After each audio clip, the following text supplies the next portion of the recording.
This is Heat Sports News, KSN.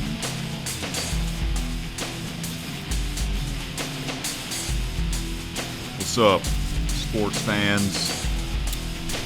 I'm back again with another episode here of KSN. You heard that music? You're probably wondering, wait, isn't that the outro music? Yeah. But did y'all know that used to be the intro music? I decided to bring that back for this episode. Danger, that's the name of it. Danger by Deer Drive. Well, why did I decide to play that as the intro for this episode? Because I am not happy about what I heard the other night. And you know what I'm talking about if you read the title of this episode. It's about the CFL's new season, new playoff format in 2027. I will get to that in a moment. Alright. So yeah, that is basically why I'm playing that. I played that intro. It's kind of like, it's like an angry intro, because, you know, that can be someone's theme song. Anyways, I will get to the CFL in a moment. First, if you look on the bottom left, the text says announcement. I have an announcement to make. And that is, first of all, let me say this first before the announcement. Last night, I was supposed to release another video of me watching an old NFL draft round one. But the reason why I didn't release it is because it was still uploading. And I recorded that yesterday evening. Okay? And the video took like 3 hours to upload, which is honestly ridiculous because of my upload speed still being low. I don't know why. It used to not be that low, but whatever. It's like I have to record the episodes, or excuse me, not the KSN episodes, the watching videos a night in advance, so that way I can release it when I want to release it. You know what I'm saying? So I'm going to do that with the next one. I'll be watching a movie called Draft Day, okay? I'm going to watch that movie tonight. I'm going to record myself watching that movie tonight and release it tomorrow night, Friday night. Alright, we're going to have a Friday night movie watch along. Alright. So, tonight I will release the second video of me watching another old NFL draft round one. Okay? So, my apologies for me postponing again, because that happened in the other video that I watched, the 2006 NFL draft round one. That was supposed to release on Monday night, but it was released yesterday night, Tuesday night, and I did record that on Monday night, by the way. So, yeah. And originally, I was gonna do episodes Monday, KSN episodes Monday, Wednesday, and Friday, but which I did for Monday, but I was unhappy with that episode, so I decided to do a second take of that episode and have it on Tuesday, and then do an episode on Thursday, which is today, and then I'll do another episode on Saturday, which leads to my announcement. And that is, I decided that the last episode was split into 2 parts only because I use OBS for my recording. Apparently, OBS crashed in the middle of me doing the birthday announcements, the second birthday wish, which is why part 1 only had 1 birthday wish, because it crashed. OBS crashed while I was in the middle of giving the birthday wishes. So part 2 was mainly the birthday wishes, which was a lot, and man, that took like over 45 minutes. I think that's a record. So, yeah. Usually, this is not the first time this has happened. Well, actually, no, I take that back. This was the first time this has happened, where OBS crashed while I was in the middle of recording a KSN episodes. But what I meant to say was there were some KSN episodes where I had to put clips together. Not many, though. But this time, the last episode, I did not have the time to put the clips together because I needed to go to sleep. Because y'all know I record these episodes in the middle of the night like I usually do and not get much sleep. It's because I'm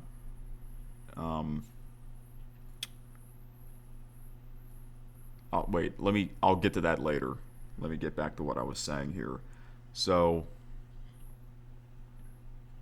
crap, now I forgot what I was going to say. Don't you hate that? Don't you hate that? You got sidetracked. Your mind got sidetracked. So, let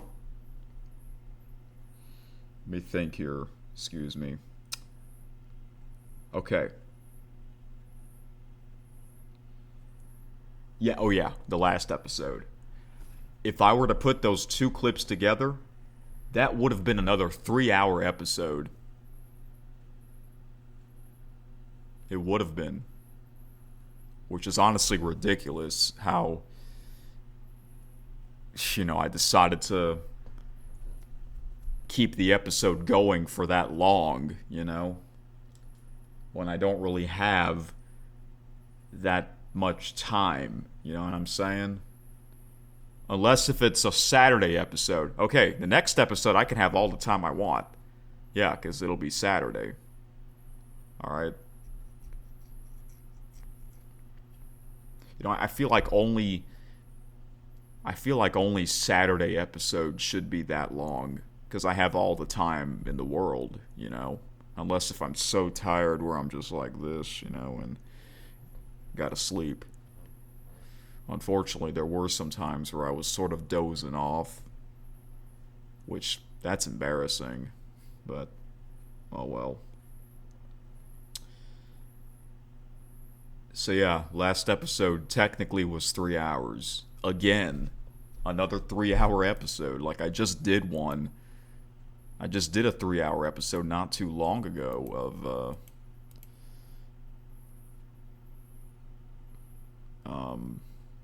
9 days ago, April 21st, episode 122 of me recapping WrestleMania 42.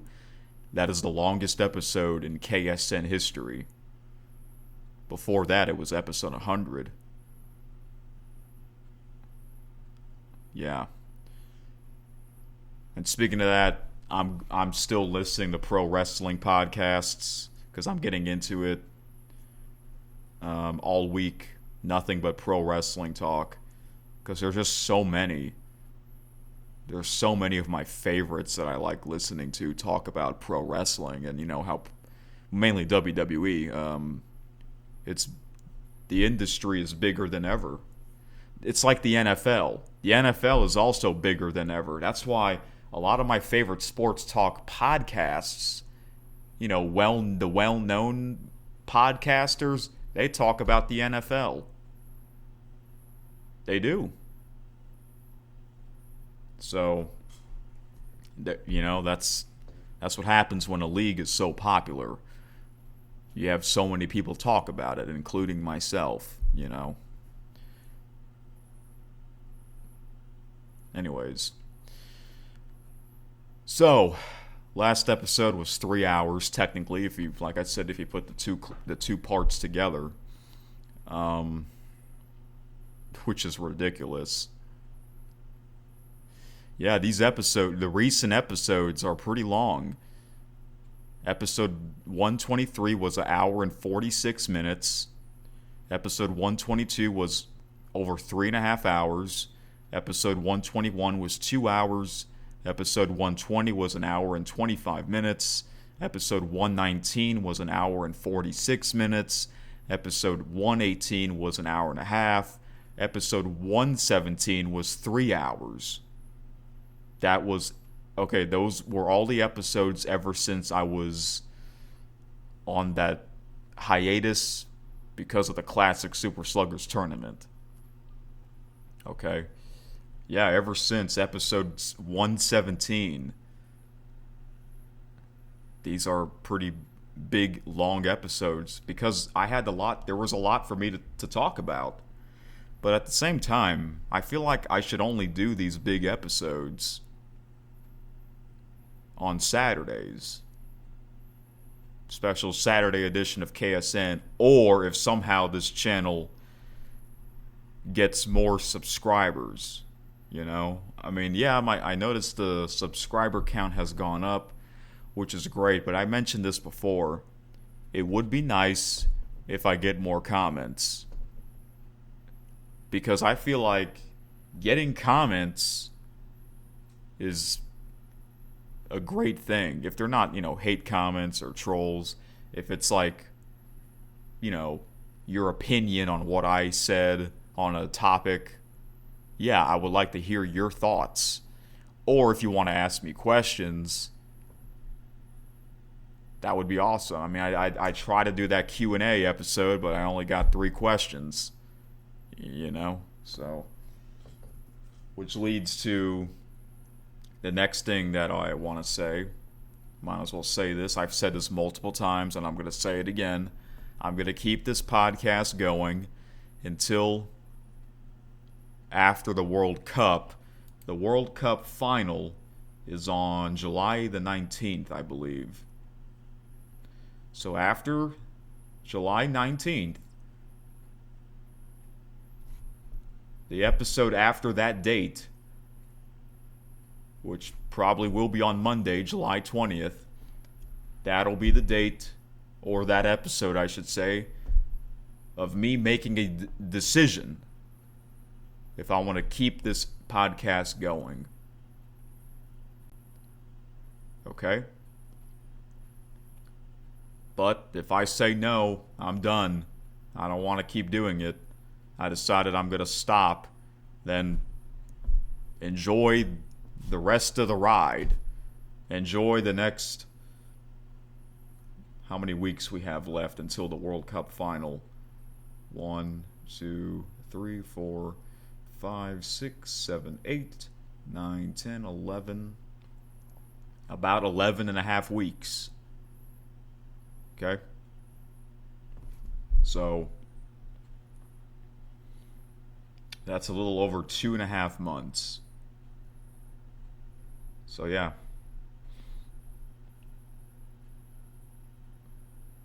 I mean, I'll be honest. I do like doing this podcast. Yeah. I do like doing this podcast, actually, even though there were times where I don't feel like doing an episode, but now I'm used to doing an episode, 3 episodes a week. And now here's the big announcement. The main announcement. And that is, I have made a decision. This podcast will have 3 episodes a week. Every week. Pretty much every week. For the next 11 and a half weeks, it'll be 3 episodes a week. It might as well be 3 episodes a week. It's been lately, recent weeks, it was 3 episodes a week. So it might as well permanently be 3 episodes a week. And I think that's a good thing. because that means the episodes can be shorter. Because if it's, because,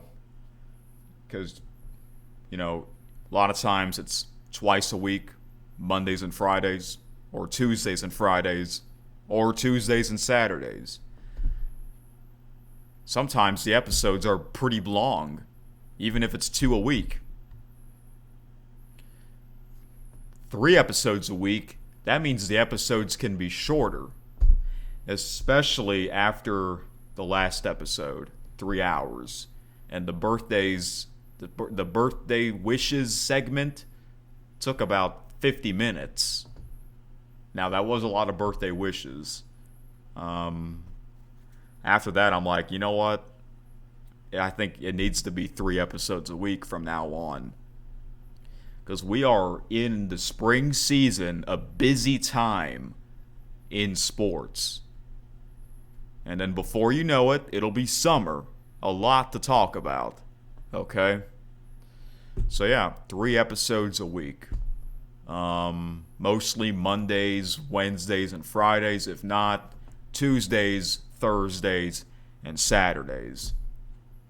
Maybe it should be Tuesdays, Wednesdays, and Saturdays. So that way, the Saturday episode can be as long as I want it to be. Because I don't have to work. I don't have, anything important to do on Saturday. Which is a great thing, because Saturday is the biggest sports day of the week. You can watch sports all day for like 12 hours. I remember I used to do that for college football. Yeah, I know. So, there you go. 3 episodes a week. I think it's a good idea, I think. Because I don't want every episode to be 3 hours. Maybe once in a while. I don't mind it, but I know there's just so much to talk about. And you know what's crazy? That 3-hour episode, the last one, episode 124, I had the timer. I was on the clock. I decided to do that again because, this is NFL draft week on this channel. All right. And I did the clock because I didn't have much time to talk about everything in as much details as possible, even though that episode turned out to be 3 hours anyways. Man, let me tell you something. Without that clock, that episode probably would have been the longest one ever. Probably would be longer than the WrestleMania 42 recap episode. It probably would be maybe close to 4 hours. Oh my gosh.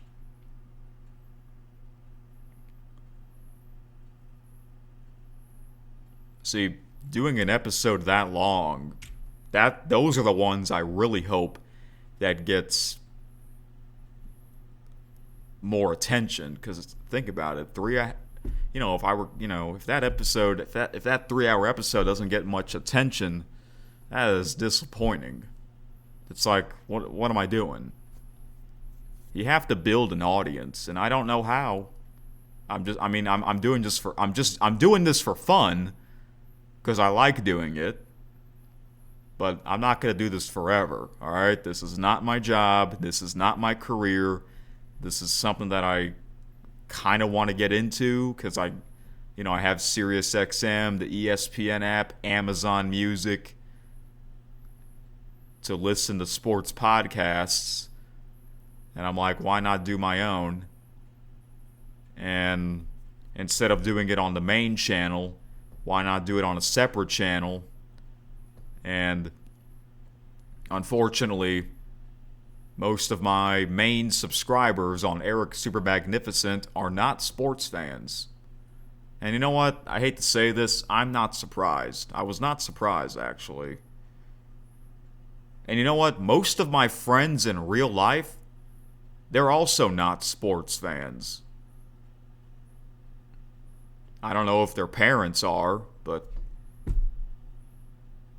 see, I got it from my father and my brothers. But my brothers, they also got it from my father. So, that's awesome, Yeah, so there you have it. So this could be the last 11 and a half weeks or so before I made that decision. And hopefully this channel will somehow grow. I mean, I think the problem is that there are just so many podcasts out there. There are. And there's just so many YouTube channels out there. It's actually easy to make a YouTube channel. I mean, I don't know how many YouTube channels are there. Probably over 1 billion, you know. And YouTube's been around for over 20 years. If this was YouTube from 15 years ago, obviously there would be a lot less channels. There were a lot less channels back then. You know?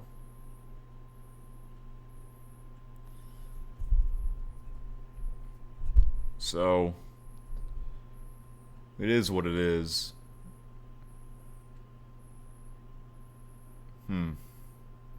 Oh well. But I'm going to keep this going until after the World Cup, but if I end this podcast after July 19th, don't be surprised. Don't be surprised. It might be better. It might be the best option. That might be the better option for me. Because it's almost like I'm only talking to one person, and you know who you are, Five Tayer. I mean, sorry if it sounds like I'm being disappointed, but I'm speaking the truth. I'm not making this up. On the bright side, I've noticed that the views have kind of gone up. So that's great. Like, compared to last year's KSN episodes, they were like in the single digits. So that's good. I'm improving. Sometimes it takes a lot of time. Sometimes it takes a lot of time to improve or to make your channel grow. And the same thing happened. That's what happened to the main channel. Eric Super Magnificent has been around for over 14 years. That channel took a long time to grow where it is now. But some channels, they grow fast, like crazy. Some channels, they go viral.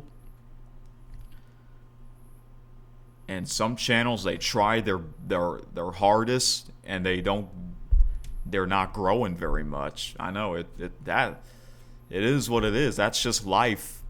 Life is weird, man. Life is weird. You just gotta enjoy life. That's the goal in life, is to be happy on what you do. Because if you're not happy, well, that's a damn shame. What can you do to make yourself happy? You know? All right, you guys know you guys get what I'm saying. I just wanted to get this out there. But yeah, 3 episodes a week. That's great. I'll be back again on Saturday, pretty much every 2 days. Not Sunday. Not going to do a KSN episode on Sunday unless if it's an emergency. But, you know, Sunday's like, you know, part 2 of the sports weekend. Okay? That's why a lot of sports podcasts, they don't do episodes on Saturday and Sunday. You know? All right. Okay. Wow, almost 25 minutes. This episode might be 2 hours. Oh gosh, can you imagine that? Alright, so made a list on what I want to talk about. Okay, CFL. That's right.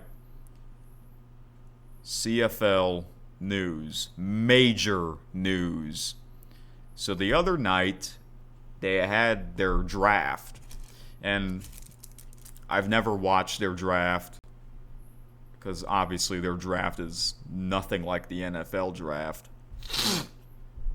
I guess basically the CFL draft is them drafting players that could not get drafted in the NFL. Yeah. There are college players that don't get drafted in the NFL after 250 plus picks or how many there are. So they'll try to go to the CFL or the UFL. Okay? So CFL, you know, the past couple of years, CFL was my number one favorite sports league. But it won't be anymore. Because the same date as the draft, Commissioner, what's his name? Stuart Johnston, made an announcement that not only the CFL will have major changes next regular season, there's also going to be a major change in next year's playoff system format. I'm like, what?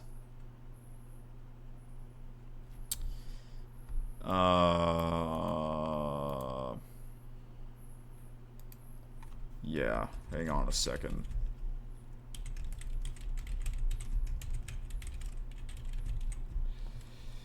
So, let me put this here. I was not expecting that kind of announcement. Oops. Ah, crap. Okay. Yeah, major CFL changes. Playoffs in 2027. Okay.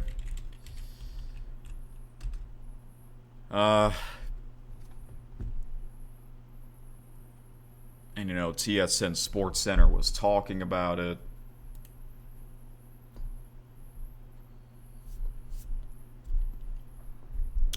And when I heard about this, I was not happy. I'm like, what the hell? You know? I bet a lot of big-time CFL fans are not happy about this announcement.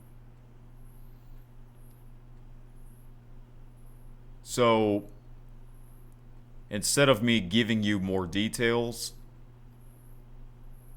I found two videos that we're going to watch, we're going to check out. The first one from CFL's YouTube channel, and then another one from TSN's YouTube channel.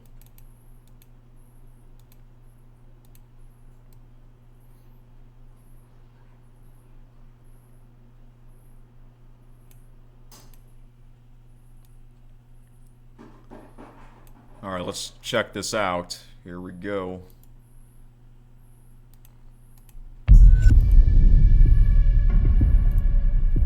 The road to hoisting the Grey Cup has always been tough, but in 2027, it will be even tougher.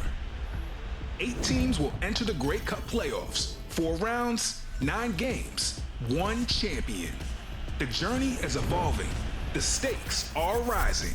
The regular season means more, as each win down the stretch gets you closer to the playoffs. More chances to get in, and more chances to clinch a home playoff date. With the addition of a new round of playoffs, every team must win, and win again to survive. Borrowing from curling's page playoff, the new first round will feature the division showdowns and play-in games. The top 2 seeds from each division are guaranteed a minimum of 2 playoff games and will compete for a bye to round 3, the Grey Cup the NBA semifinals. and March Madness. Seeds 5 through 8 face off in single elimination to advance to round 2, the elimination games. From there, it's sudden death until the journey ends, where legends are made at the Grey Cup.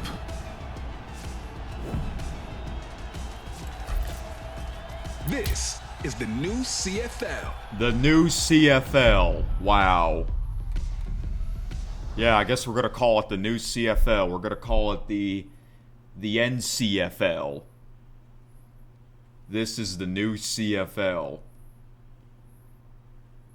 No, thank you. My thoughts to that? Garbage? No, thank you. Hell no.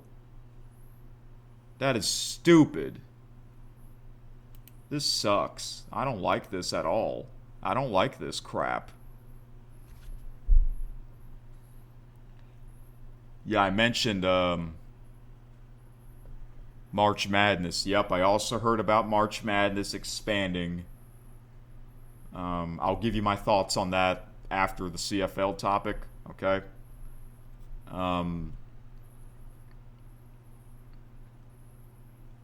Let's read some comments on this crap.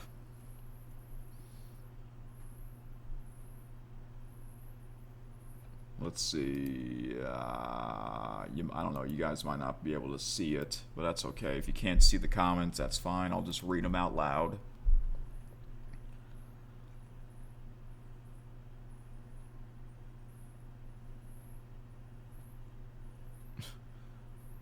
It feels like a solution in search of a problem. The problem is a lot of people don't like this new era because of one individual, the commissioner.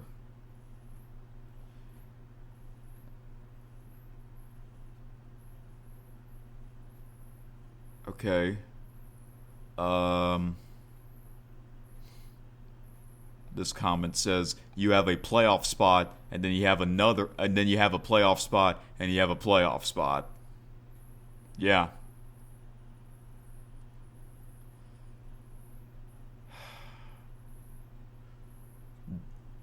This makes no sense. Why are you expanding the playoffs with only 9 teams? That makes 0 sense. So, before we get to this new playoff change, there would be 6 teams. 6 teams in the playoffs. 2 teams get a bye. First round bye. Okay? To the semifinals. Do I like that playoff format? I'm okay with it. But I think it would be better if it was just 4 teams. There's only 9 teams in the league, you know? The UFL has 8. They're going to have a 9th team in 2028. Oklahoma City. But their playoff format is very simple. It's basically like the old college football playoff format. 4 teams in the semifinals. I don't know why they're expanding it. 9 teams in the league. They're going to have 8 teams in the playoffs next season.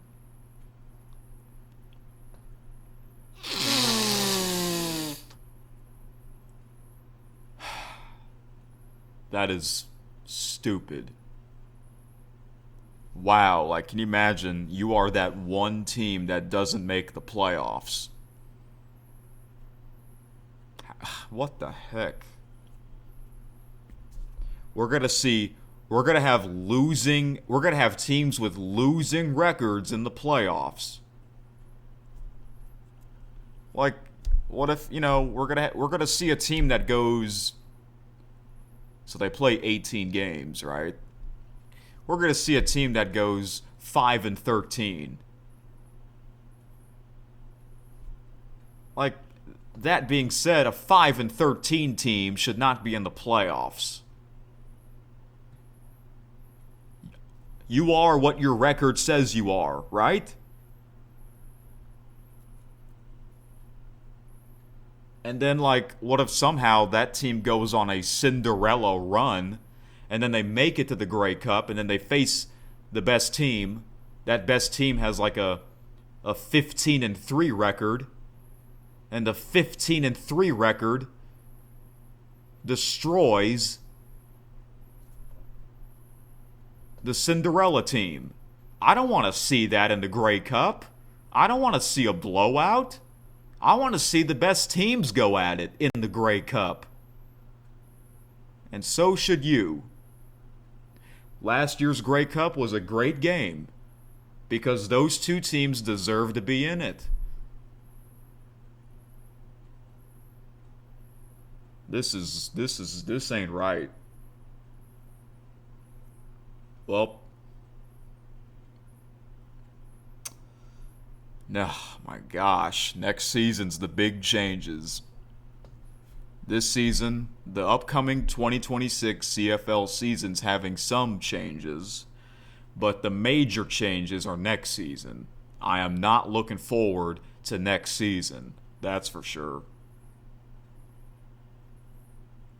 Next season, that's the one where the end zones are going to be shorter, or smaller, I should say, and the goal posts or the uprights are going to move to the back of the end zones. Like the field is going to be 100 yards. This ain't Canadian football. This is American football 2.0 or something like that. You call that Canadian football? This guy, this commissioner, he's ruining the game. He is ruining the tradition. I don't like that. Why is he doing this? And now you make the change, you make the announcement, and people are unhappy.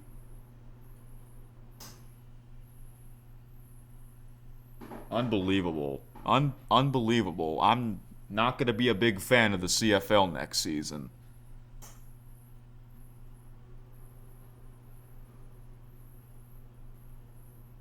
We'll see how this season unfolds, but I'm not really looking forward to this season either very much.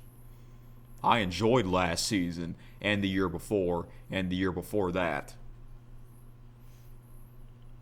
This season, I'm not going to enjoy it as much. I can see myself not going to enjoy it as much as the last couple of seasons, especially next season.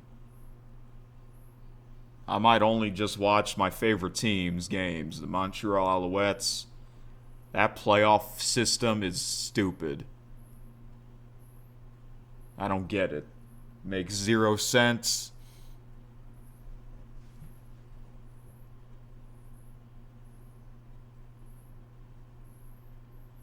What about a 10th team in the CFL? I'd rather have that. I'd rather have a 10th team in the CFL so that way you can have the East and the West divisions or conferences equal, 5 teams in each. My gosh, I'm not looking forward to this. This might be my last season being a full-time CFL fan, or maybe not.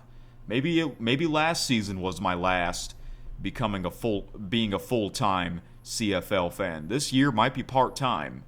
This season I might be a part-time fan, and next season, I don't know. It's just, I don't like it. Let's read some more comments on this. Quote, the new CFL is giving, quote, new Coke.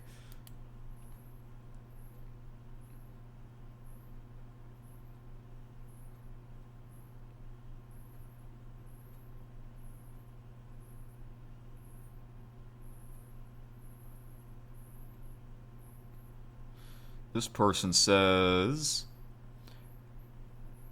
jockeying for favorable seating positions will bring excitement in season's home stretch. Every game will impact the seating or the standing. Playoffs sure to be unpredictable, like the MLB wildcard races.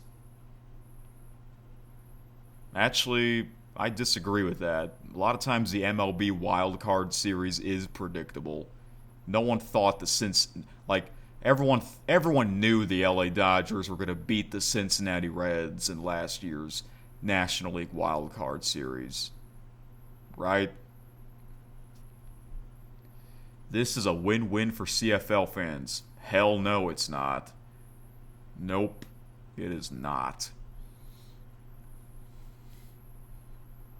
Oh well, that's his opinion. That's his opinion, and this is my opinion. But I think a lot of people are gonna agree with my opinion.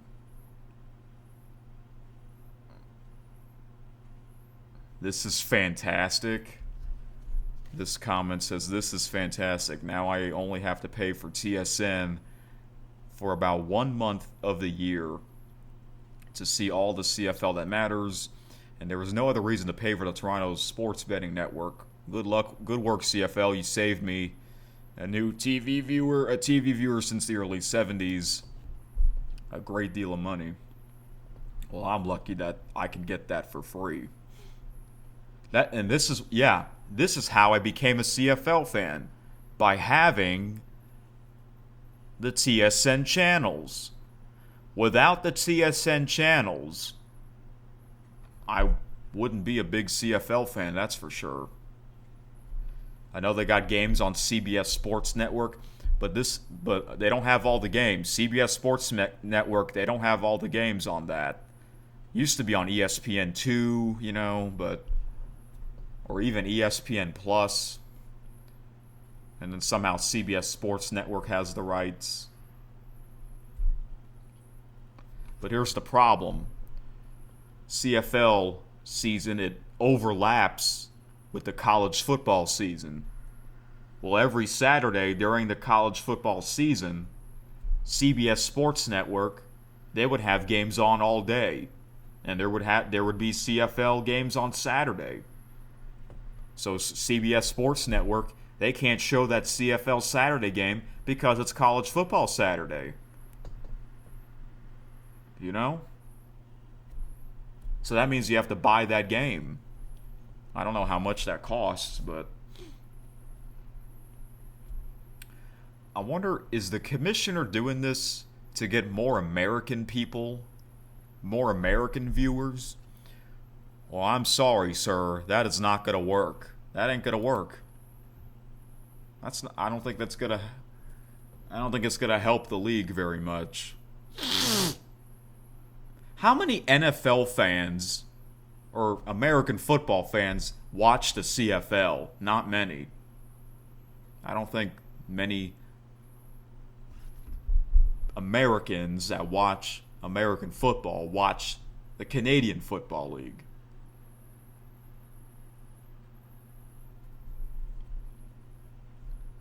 Well, guess what? If he wants to have more American viewers to watch the CFL, then that means you can't have the Grey Cup on NFL Sunday anymore. The Grey Cup has always been on a Sunday. You want to break that tradition too by having the Grey Cup no longer on an NFL Sunday? Yeah. How about that? Does he not thought about that?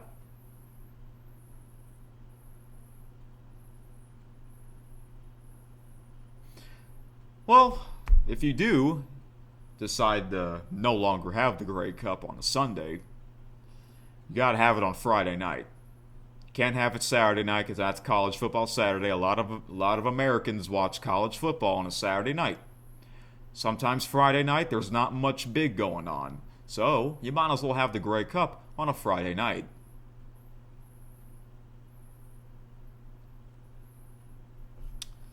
I also heard that next season, the 2027 season will start early, in I think mid-May.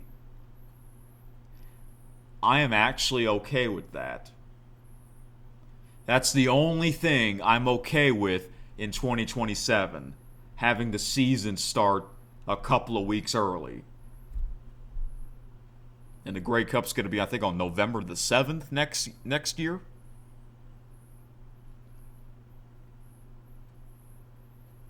I'm okay with that. But in terms of the game itself, no, I am not looking forward to that. Oh, another thing that I'm okay with is that the teams are no longer going to be the teams will always be on opposite sidelines. Yeah, some of the football venues have the teams on the same sideline. I think the Montreal Alouettes and the Toronto Argonauts, their football venues are like that because they're not that big stadiums, you know. So I'm okay with the teams being on opposite sidelines permanently, and I'm okay with the season starting in mid-May. But the game itself, these rule changes, I am not looking forward to that. I'll be watching a game like this.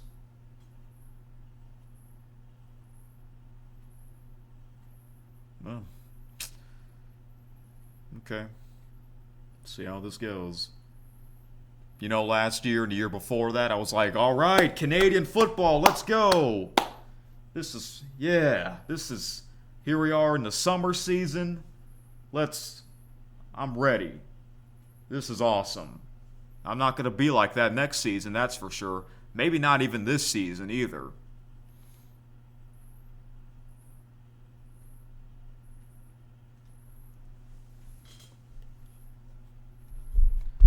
You call this Canadian football? Yeah. At least you still have 3 downs. Cool, you got 3 downs instead of 4.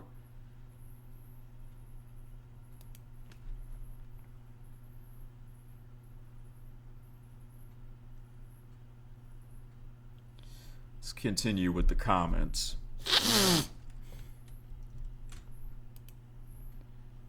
This one says, once I wrap my head around it, I like it. One more week of CFL and finishing high up provides the carrot of the bye. Nice stuff. I mean, it'll take time to get used to it, that's for sure. I tried to watch every game last season. I'm not going to do that next season. Nope. Oh, yeah. 19 likes for this comment.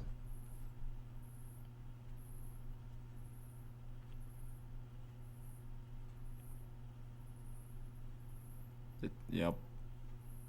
Surprisingly, no replies.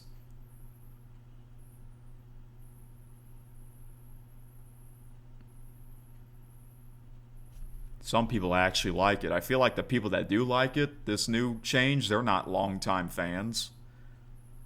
They probably just recently got into it last season or the season before that. Someone says, okay, but how about that 10th team?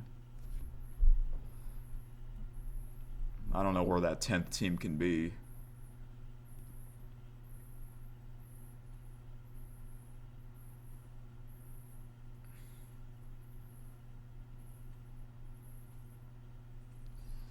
This person says, if 8 teams make the playoffs instead of the regular 6, the regular season actually means less. Also, it's a 9-team league with an 8-team playoff. The only good thing I feel could come from this is that expansion is even more likely.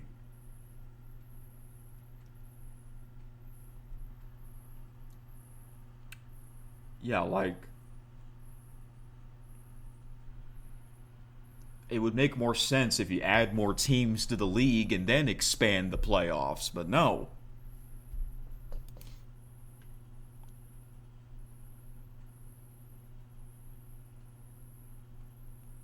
Yeah, I agree with this comment. The regular season doesn't mean much now.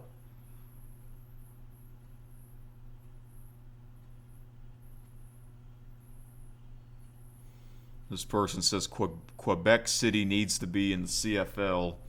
Let there be 10 teams in the league. Yeah, isn't there 5 teams in the West Division? You got BC, Calgary, Edmonton, Winnipeg, and Saskatchewan. Yeah. It's funny because like the West teams are far away from each other, but the East teams are much closer to each other.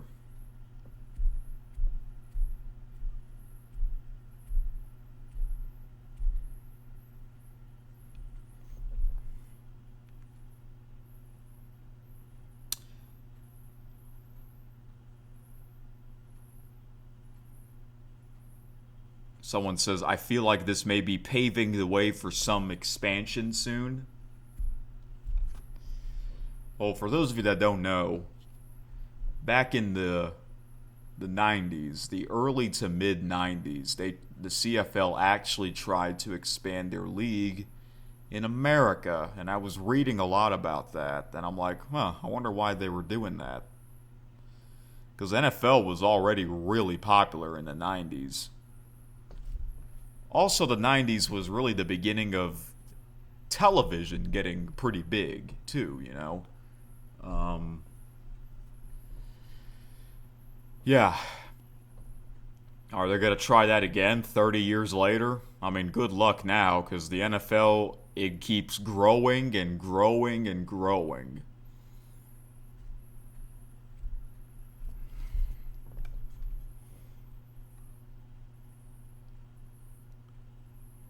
Someone says, as the CFL's commissioner keeps advancing more garbage ideas, this is the new USFL. Was the USFL like this in the 80s? I don't know. I don't know much about the old USFL in the 80s. Because they were competing with the NFL for only a couple of seasons. See, now you don't want to compete with the NFL. There's no way. No way that's going to happen.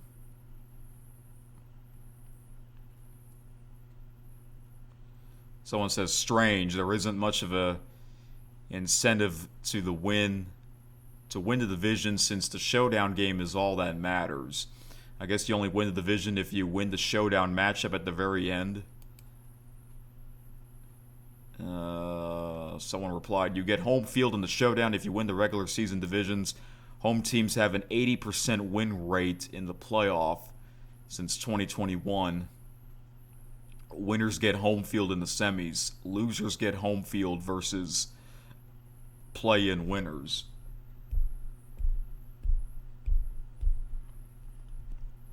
Yeah. I don't know about this.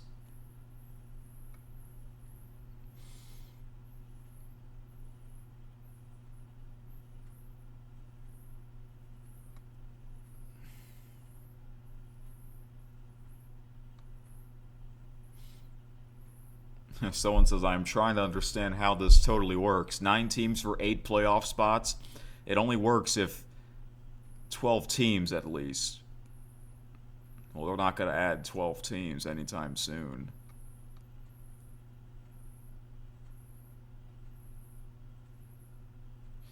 Someone says, I like the idea of doing away with division because we are too small. However, 8 teams in the playoffs is embarrassing. It's like participation trophies. Wait, they're not having divisions anymore? I mean, the UFL, they got rid of divisions as well, so I guess I can live with that. Here's the bottom line, folks. Not many people live in Canada compared to the United States. That's a reality. I mean, like, if you live in Canada, it's so damn cold up there in the winter. You get so much snow, right?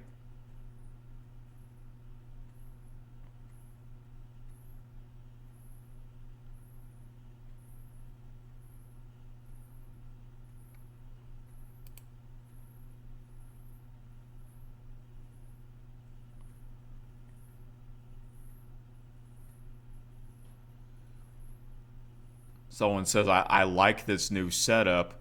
I always thought the playoffs were too short. You look forward to seeing how it plays off. Yeah, the reason why it's so short is because there's only 9 teams. UFL, their playoffs are going to be short because they only have 8 teams. And they're doing it the right way.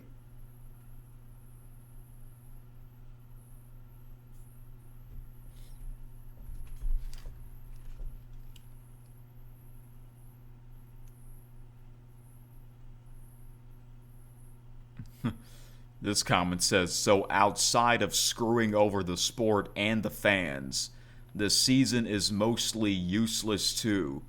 No one hates the CFL more than the CFL itself, apparently. That's sad to think about. So, and then someone replied to him, now watching the regular season is meaningless. I agree with that.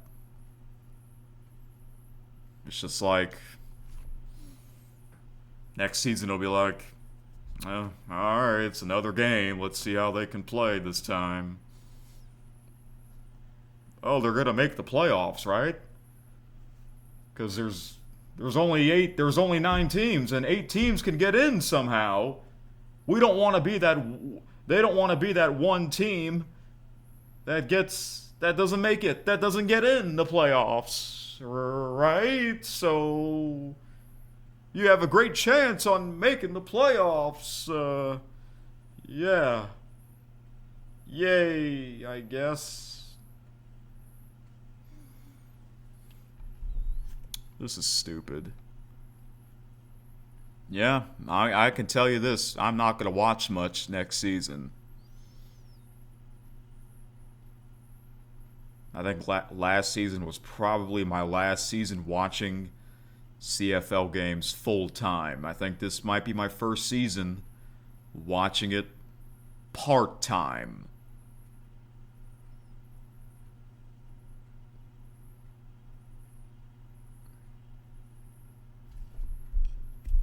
You know, I mentioned before, I used to be a big MLB fan in the 2010s, even the early 2020s, until they made those changes in 2023. Not a fan of.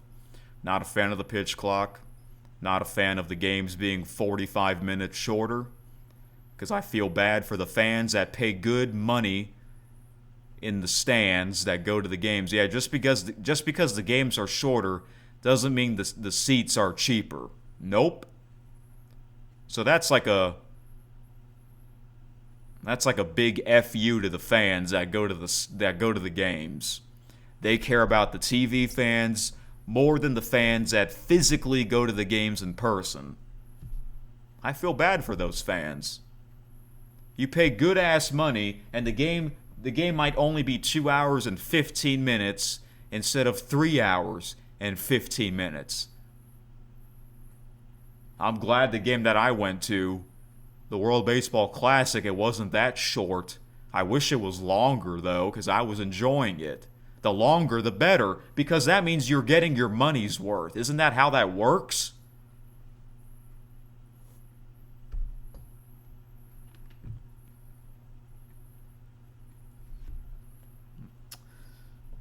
All right.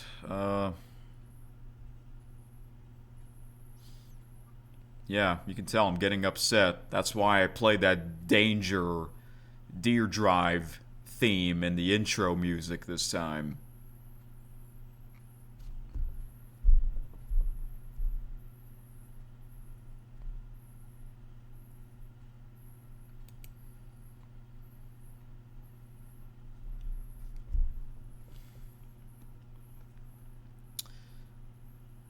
Alright, this next comment says the CFL's new brass around a year and change into the job are showing they have zero idea how to run a sports league and even less idea what people even like about Canadian football. Things like 8 out of 9 teams making the playoffs, reduced rouges in a 100-yard field, ain't it, boys? 8 out of 9 teams making the playoffs in particular reminds me way too much of the second Arena Football League's dying days, when it had 8 teams and all of them made the playoffs, thus making the regular season a complete waste of time beyond seeding, something that at that point you could do just as well with a lottery.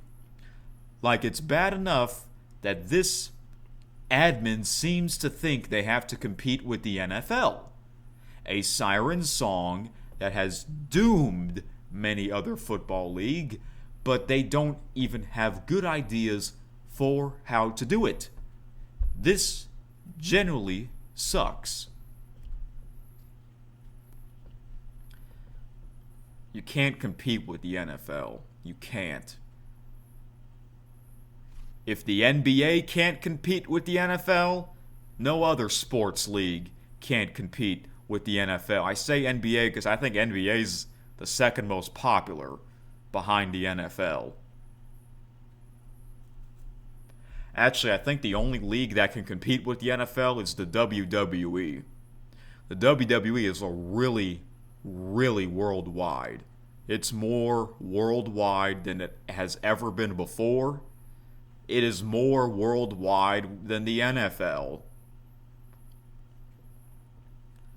WWE used to have their pay-per-views on Sunday night during Sunday Night Football.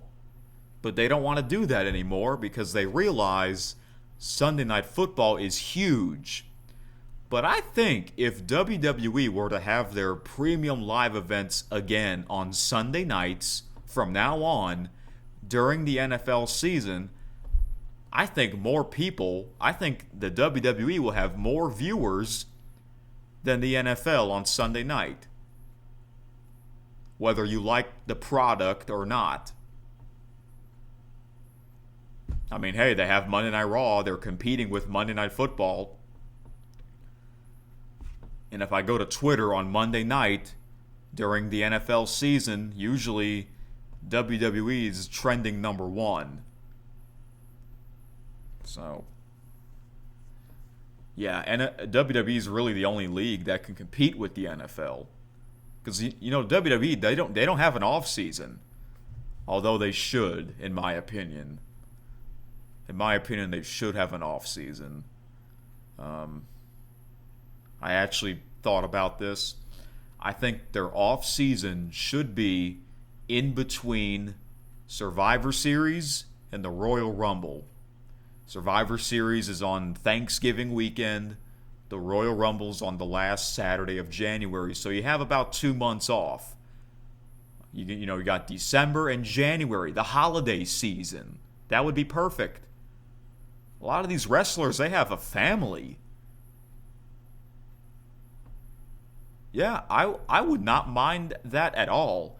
You know why? Because I'm not a big fan of the product anyways. I think that is the best time for them to have an off season. And then they'll have a new season beginning with the Royal Rumble, which is the beginning of the road to WrestleMania. That would be great. Because they don't have a premium live event in December other than Saturday night's main event. But that's not really a big thing. Saturday night's main event is not that big, in my opinion. So. All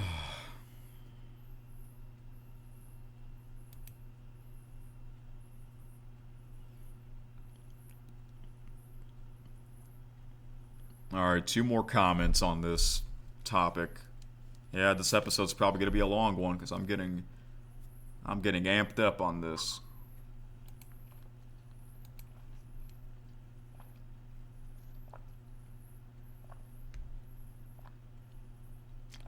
Got to get a drink of water first.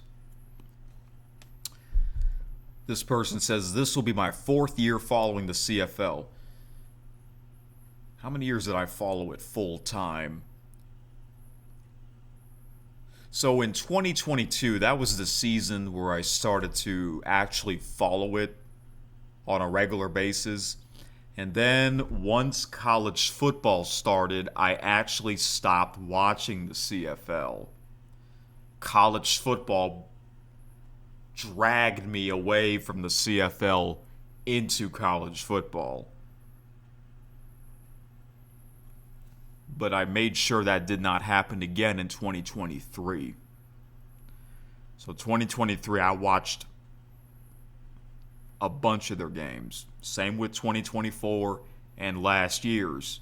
So technically, counting 2022, I watched quite a bit. So 2026 will be my 5th season if I do decide to actually watch it. Which I will. Next season will be a totally different. You might as well change the name of the league.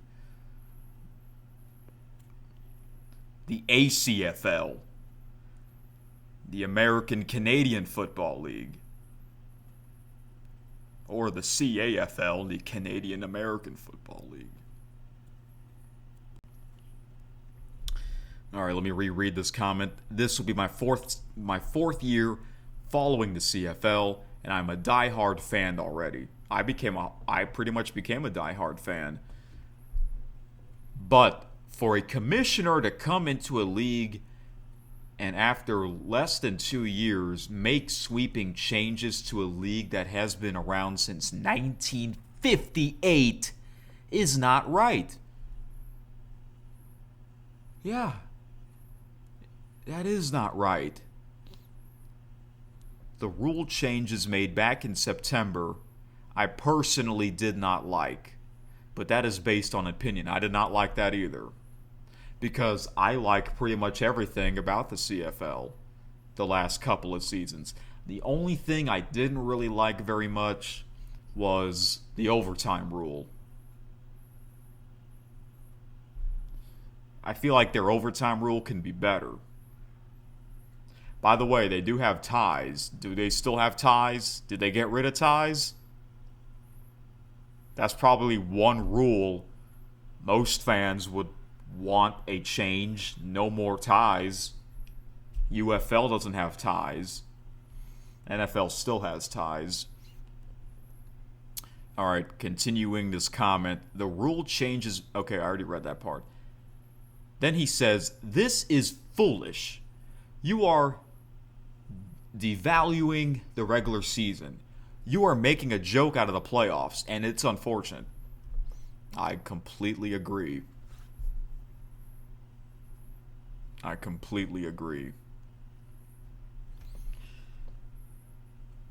Don't we want to see the best teams go at it?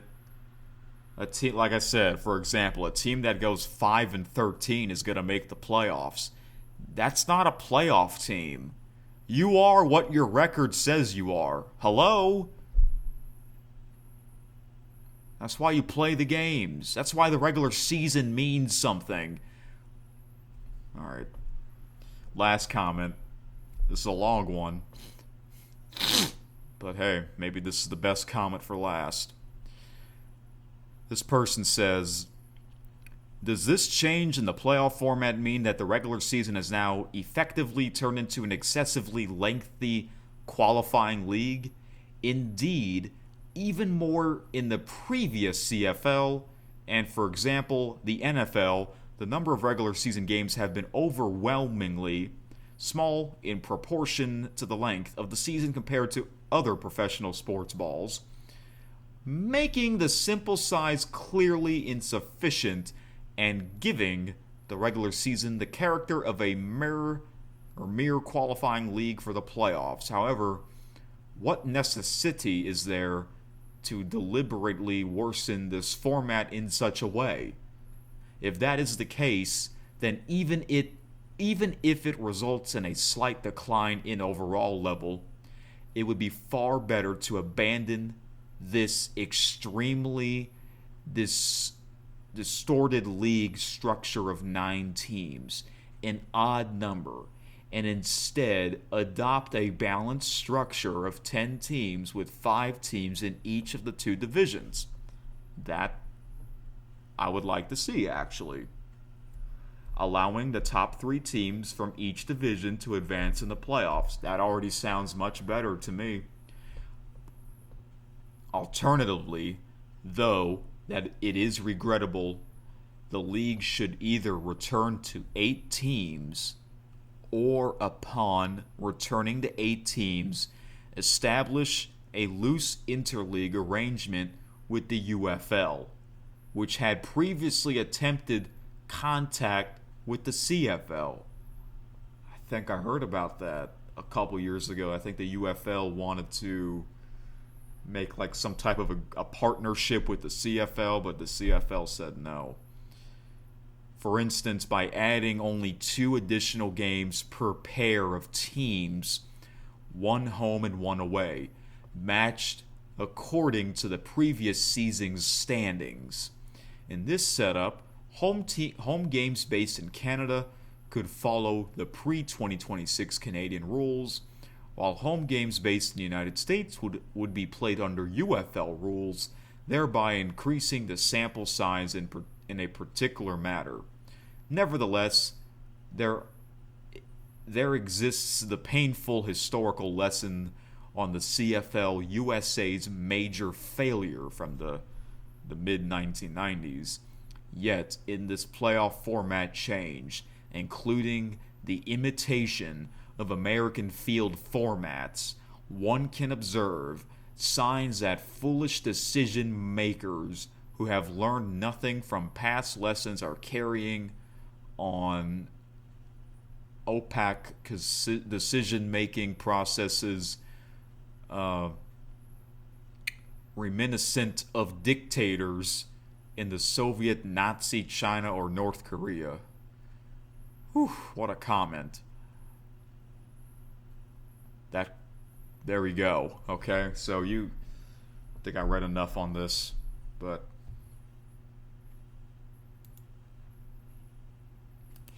so yeah.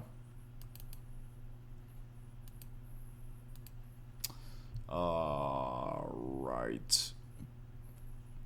One more video, and that is they have Stuart Johnson in the studio.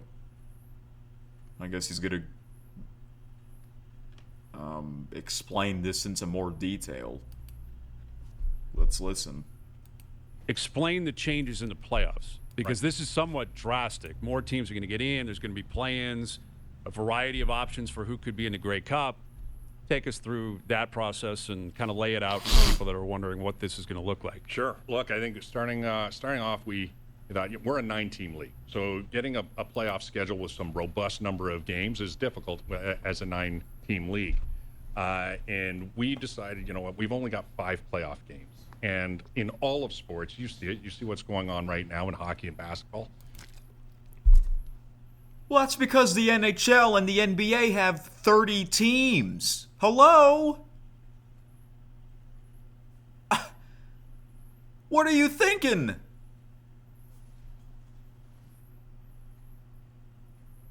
UFL has 8 teams. Half their teams are in it. Half of 8 is 4. So it makes sense. Hey, I'll give the commissioner credit for actually showing up in the studio and talking about this.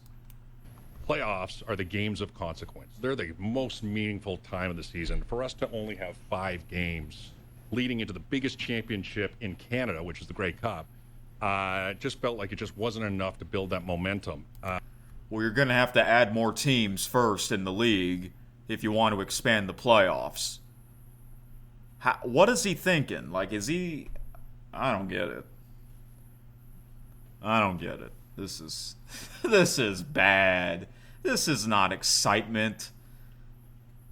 What a joke.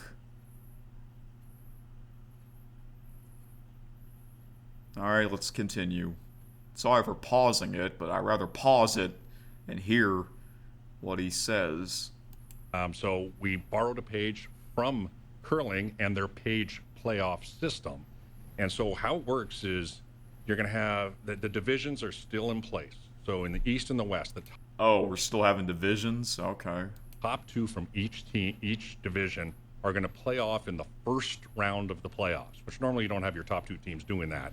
But the reason that's so effective and such an incentive for those teams is they're guaranteed 2 playoff games. The winner of those games gets a bye to the 3rd round, which is the semis, and the losers of those games move on to the 2nd round, and then we go away from divisions. It's going to be 5 through 8 just seeded, and 5 plays 8, 6 plays 7. Winners move on to the 2nd round. Losers go home. And we've now created 9 playoff games total, up from 5. We think the attention on our regular season down the pike is going to be so great, because as you're jockeying for position, you want to be in those top 2 in the division because it's so advantageous. But you also want a home game. In the last 5 years, the home team has won 80% of all games in the play. Well, that's because home field matters. I think it's the same with the NFL playoffs. Most NFL playoff games are the home team wins. That's why the regular season means something. That's why winning the division means something. That's why an 8-9 Carolina Panthers team, they hosted a playoff game because they won the division. Even though at the same time it's kind of weird seeing an 8-9 team in the playoffs. That just shows you how weak that division is. If you want to host a playoff game, you got to win a bunch of regular season games. Isn't that how that works? Oh my gosh, I don't like this at all. Playoffs. So getting your home field advantage with your fans behind you is huge. We think it's going to make the last month of our regular season even more dramatic. Well, and that I think is significant because I think a lot of people would look at this and say, okay, there used to be 6 teams getting in. Now there's 8 teams getting in. What does that mean for the dilution possibly of the regular season? But you don't see it that way, Stu. Well, I don't. Or you don't think people will experience it that way. I don't, but I fully acknowledge that. Right? It's 8 out of 9 teams makes the playoffs. That's you don't hear that too often. We think this format rewards your regular season to such a degree that we're going to get past that, and really those 5 through 8, which we call the play-ins, is about getting home field and moving forward. So we think the end of the regular season, in fact, the entire regular season, is going to take on even more meaning. Stu, I like the idea when you said we're trying to build momentum and there's more games. That totally makes sense. It should to everyone. But you understand that traditionalists out there, and basically in this day and age, everybody hates something. Do you expect like the traditionalists to be like, what's this? Why do we need this? Go back to the old way? What do you think how do you think it's going to be received by the fan base? Well, look, I think that, I think we're going to have lots of opinion, lots of reaction, and certainly Major lots reaction. of people might say, hey, things are working great. And we're in a really good position. We've had a lot of great momentum with the league. But we're looking forward, and I think the conversation that this passionate fan base brings to a debate like this, whether you're all for it, you're kind of just figuring it out, or you're against, is a demonstration of the power of our league and the power of that fan base, just the scale of it. And that has been noticed, and we're working with TSN and with others in discussing kind of the next cycle of media rights, and I think the fact that our fan base is so loud is a wonderful testament to what this league is and can be. The 2 top teams facing off right away early. Do you think there'll be any blowback on that? Because I'm not saying that a top quality team would want a snoozer early on, but to go head to head like that early on, what do you think the reaction to that is going to? I find that fascinating. I've never heard of it. It's interesting. But what do you think the teams are going to think? Because usually it's like we're slotted up here, let's get a laugher and move on and build something. And right away, it's kind of like the NHL playoffs where it's like you're going and you got a tough first-round opponent. I love the entertainment value of that to start. Okay. And I think that the teams are going to realize, hey, I battled my way into top 2, and now's my chance to get a bye all the way to the semis. So let's take a look at, we're a 4-round playoff system now, and I get to take a bye if I win this game. I think that's going to be the incentive here, that I could possibly move on to the Grey Cup. And by the way, that's another piece to this, right? In the current format, a team can win 1 game and get to the Grey Cup. And now you have to win a minimum of 2, which we think is actually a way to battle test these teams and really make the road to the Grey Cup that much more special. So I think, there's going to be some adjustment, but I think there's going to be so much excitement about it.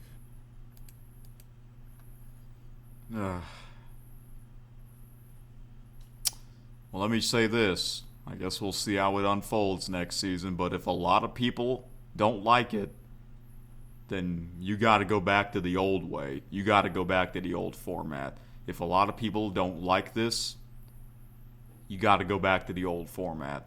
Because otherwise, they're not going to watch the CFL anymore. When you're running a league and you have a lot of unhappy fans, something's not right. You're doing something to make the fans unhappy.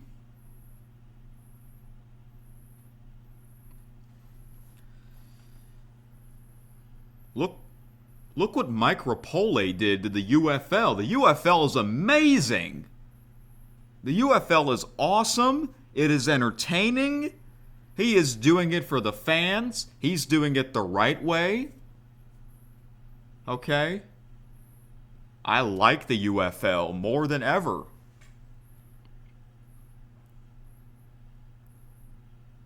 Remember, there was a UFL game that ended in overtime because of a penalty. That was a strange ending, and then the fans didn't like it, including myself. And the following week, Mike Repole changed that. He got rid of that rule. Wow. Told you, he cares about the fans. Most people like what the UFL is right now. The UFL is actually growing. It's much better than last season for sure. But for the CFL, you know why Mike Repole had to make these changes? Is because so that more people can watch the UFL. UFL's only been around for a couple of seasons. The CFL's been around for a long time. Does the commissioner, Stuart Johnson, thinks it's dying? Is the league really dying? No, it's not. It's not like a lot of fans are saying, oh, man, the CFL, they need to make changes. No, I don't see comments of people hating on the league or they want changes. No, that means most people like the CFL what it is before we get the next season or even this season.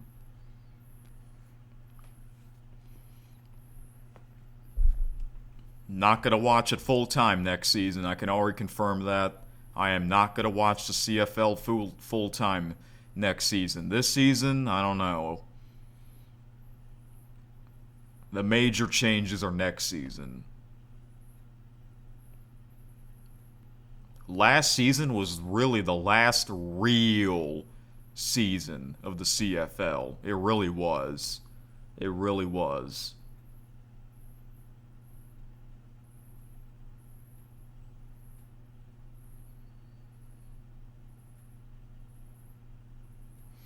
So, next season, I'm only going to watch my favorite team's games, the Montreal Alouettes. Maybe I'll watch the very first CFL game next season just because. But if maybe, you know what? Maybe I'll record myself watching that game. But if I'm going to be like this the entire time, that means I'm not enjoying it. That means I'm like, this sucks. This really sucks. This really sucks compared to what it used to be.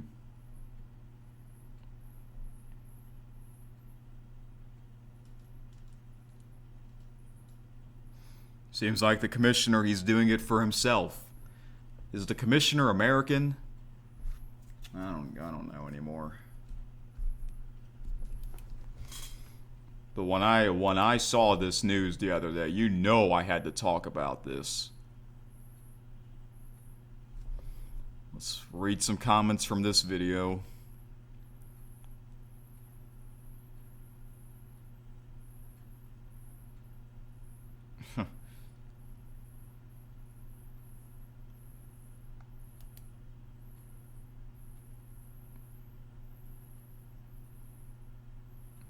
This is kind of ridiculous, honestly.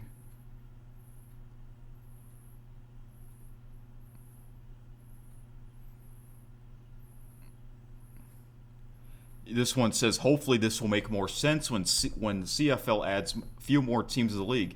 Yeah, that would make more sense. That would make more sense if the CFL adds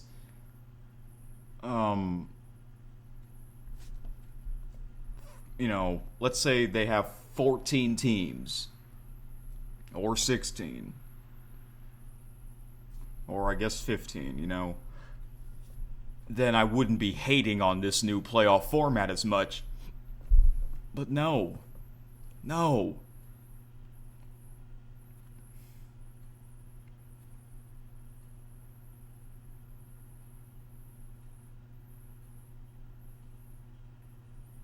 This comment says, this guy is crazy, but at least he's trying something new. Why do you have to try something new when most people love the CFL? Do fans want change? No, they don't. They don't. It's funny because you know what's weird. You know what's interesting. Last season, I wanted the UFL to change,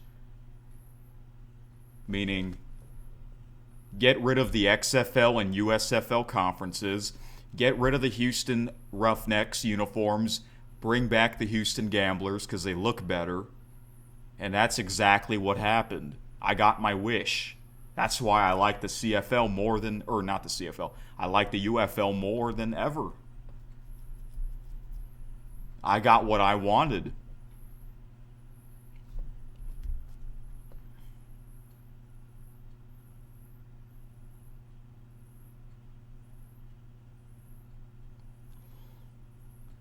So this comment says, I actually thought the playoff format was the one thing the CFL did right.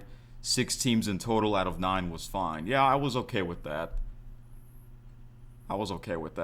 But there were teams with losing records in that playoff format too, which to me that isn't right. Now we're going to have more teams with losing records making the playoffs. You call that exciting football? Are they trying to have their own March Madness? Or maybe, you know what's weird? Didn't this announcement came the day after or the same night when the NCAA made their announcement to expanding their March Madness tournament? Oh, gosh.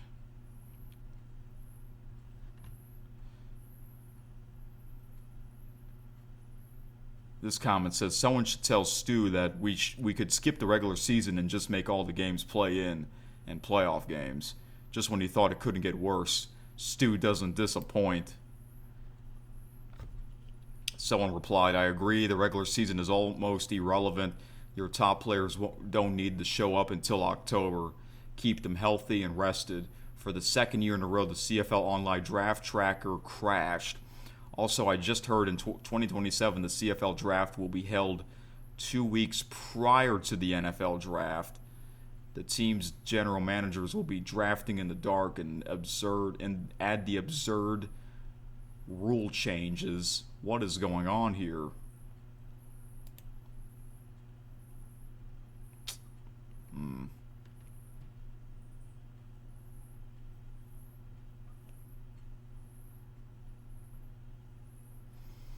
Or, I don't know, is the CFL dying? Are they losing money? I don't get it. I really don't get it. Do they want more American fans to watch? How can you have more American fans watch it when American fans don't have TSN? You know, this ain't right. This is worse than the MLB's new changes. It is.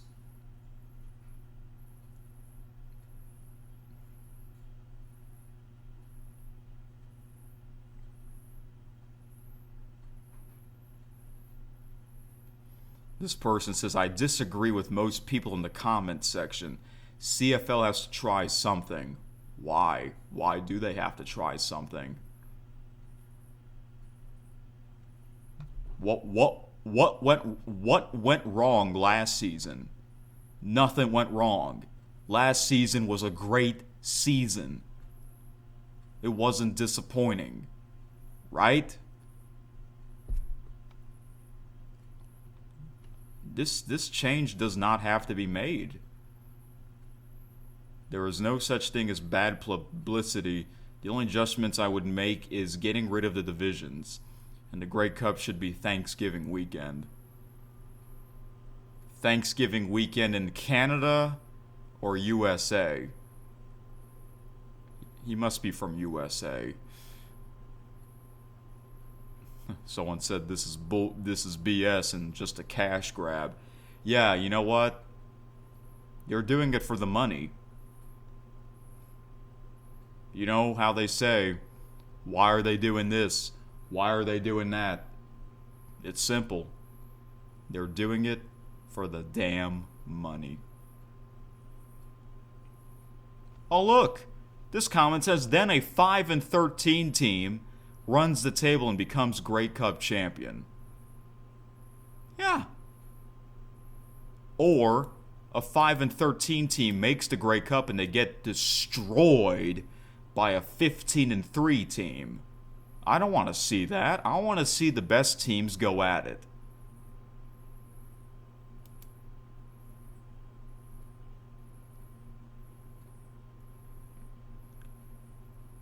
This is interesting. The 1981 Ottawa Rough Riders finished 5-11 during the regular season and nearly upset the then Edmonton Eskimos dynasty in the Grey Cup.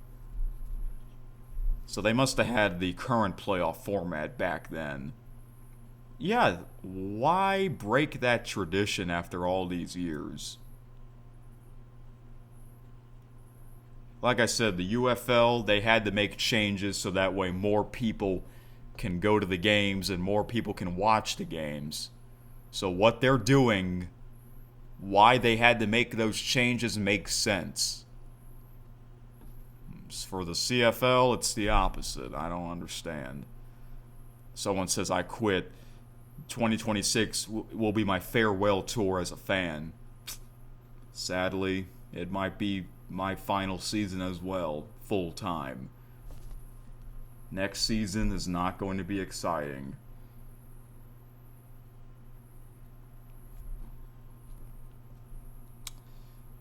Someone says this is not the worst idea to try to experiment with something different in regards to playoff formatting. But honestly, the format that makes sense for the league is no divisions. 1-7 makes the playoffs. First place gets a first round bye and play down from there.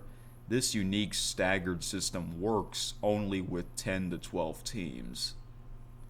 The rule change that won't materialize is the field dimension changes. Once the league gets the quote from all the venues on the cost of reconfiguration, they will walk that back. However, starting the season in May makes the most sense. This is Canada. Our outdoor season is May to October. Yeah, that's when the weather is nice up in Canada, right? From May to October, pretty nice weather up there. This comment says 3 years max and this guy gets fired.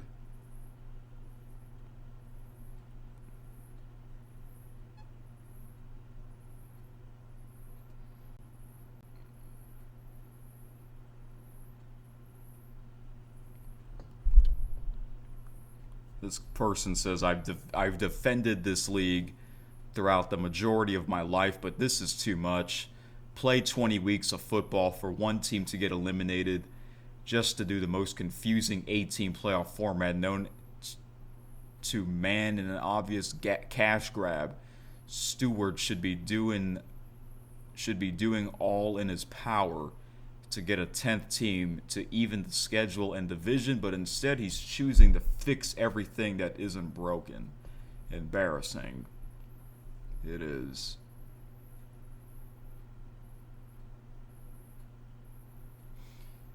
This person says this guy is killing the CFL.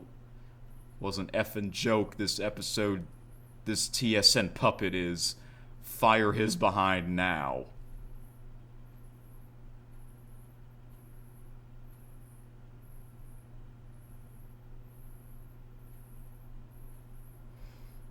Someone says, I was at the Ticats Alouettes playoff game last year, and there were many empty seats. Were they really? Because that's a rivalry. This league is so mismanaged, and they are bleeding what few fans they left. Making the regular season essentially meaningless might just be the final nail in the coffin. I'll tell you what, if this league goes downhill starting next season, CFL's in big trouble.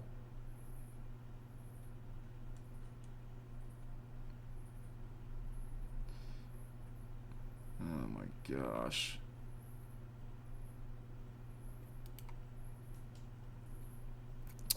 This comment says this guy is determined to ruin the CFL.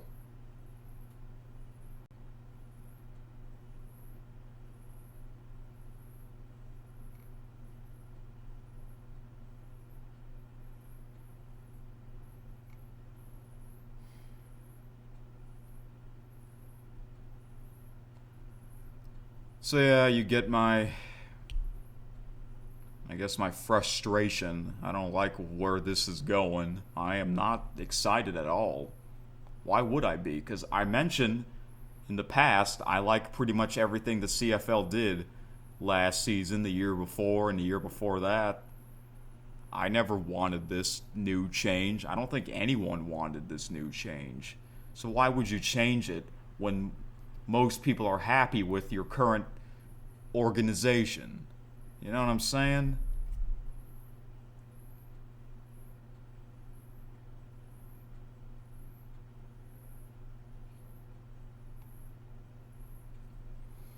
This person says this format is absolutely ridiculous. What the hell are they thinking? Make playoff money. All about the damn money. Which is honestly kind of sad.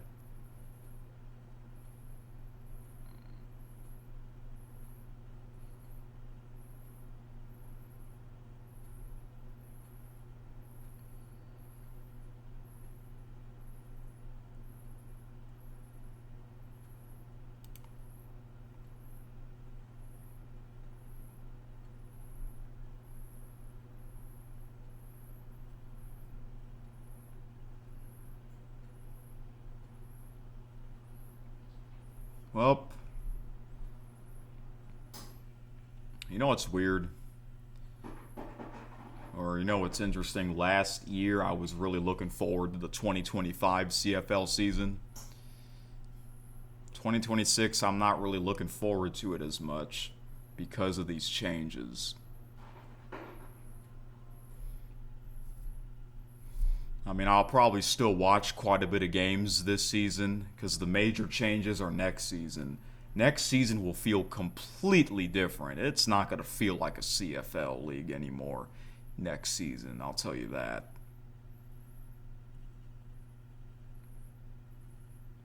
Talk about ruining the tradition. Wow.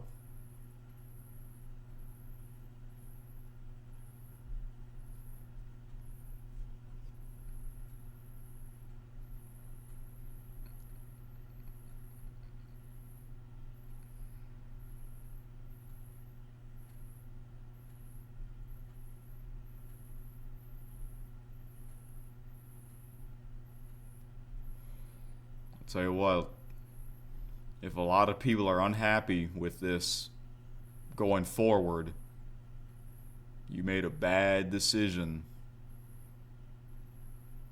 I mean, this ain't right.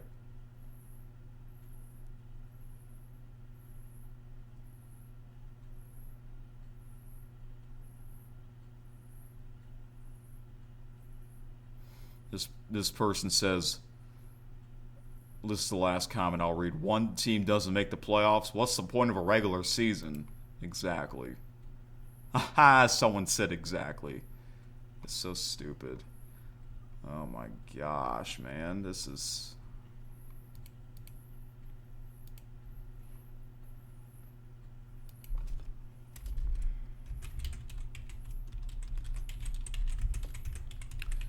Alright. Well, that's the big news. To me, it is. And speaking of expansion,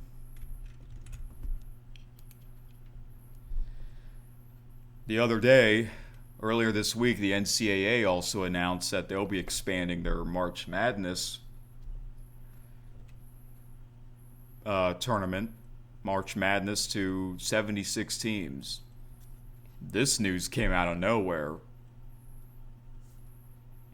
Next year, might as well put in 2027.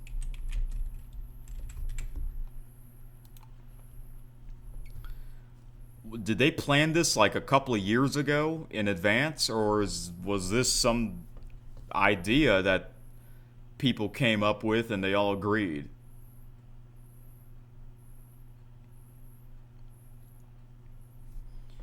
Well, I don't really have much to say about this because I'm not a big basketball fan.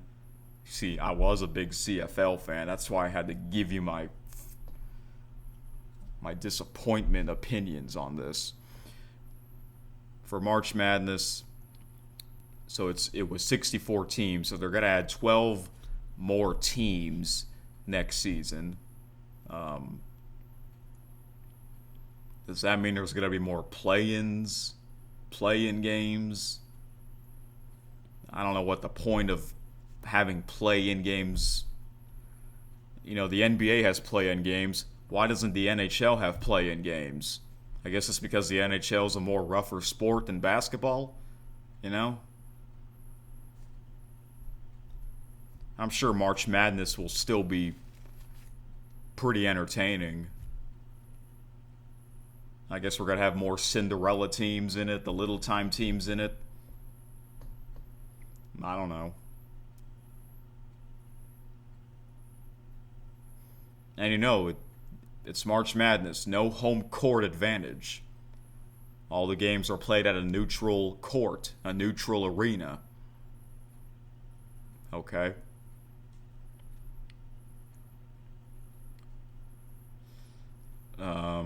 That means, I guess there's got to be more play-in games. I don't know if the tournament's going to last longer, maybe. But it's hard to follow a bunch of games of March Madness because there's, especially rounds 1 and 2, because there's games on all day long, a bunch of games on all day long on 3 or 4 different networks,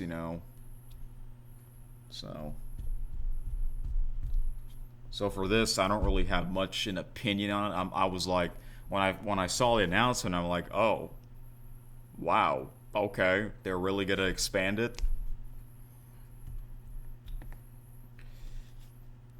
See, when college football expanded their playoff format, the first thing that came to my mind was, why not 8 teams?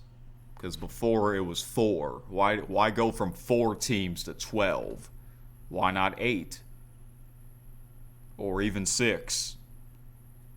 Now I heard college football might expand their playoff to 16. I guess I'm okay with that because that means no team gets a bye. But I prefer if it's 8. 8 teams would be perfect, in my opinion, for the college football playoff. For March Madness, it's only 1 game and you move on. 1 game per round.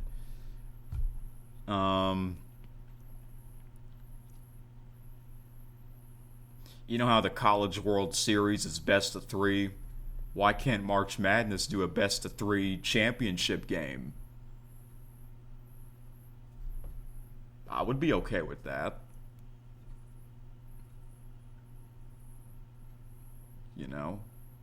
Because I'm not a big basketball fan. So I guess the people that sort of watch the CFL sometimes that aren't big-time fans of that league, I guess they do kind of like this new playoff change. All right, so I don't think March Madness will be much any different, though.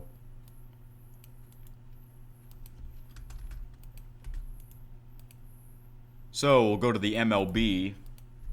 Next topic, and that is another manager got fired. Rob Thomson got fired. Philadelphia Phillies. First, Alex Cora from the Boston Red Sox, and now was like a day later, Rob Thomson gets fired. What's funny? The Phillies and the Red Sox was my World Series prediction last year before the regular season began. And now they're both in last place in their division. It's like, wow, what the heck happened to these teams? Especially the Phillies. That's a huge surprise to me. Why aren't the Phillies a good team? What happened? Another manager got fired when we're still in the month of April. Who's next to get fired? Joe Espada for the Houston Astros. They're also in last place. I mean, it's only been a couple of years since they won that World Series. And also, it's only been a couple of years since the Phillies were in that World Series. 2022. I mean, the Phillies made the playoffs last year. The Astros didn't. Man. So Don Mattingly will take over as interim manager. I mean, he's had some managing experience. He was managing the LA Dodgers and then with the Miami Marlins. It's funny because the Miami Marlins were not that great, but he stayed there for 6 seasons. It's funny, some managers and coaches, they get fired much sooner. But some managers and coaches, they stay for a while. Must be something to do with the behind the scenes or something, I don't know.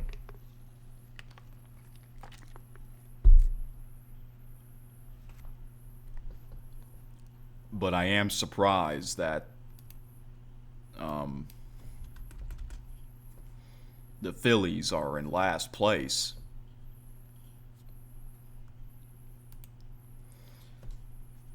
So I might put on some MLB Strike Zone tomorrow on Friday. That's kind of the only time I watch any MLB content because we got these other... We got these other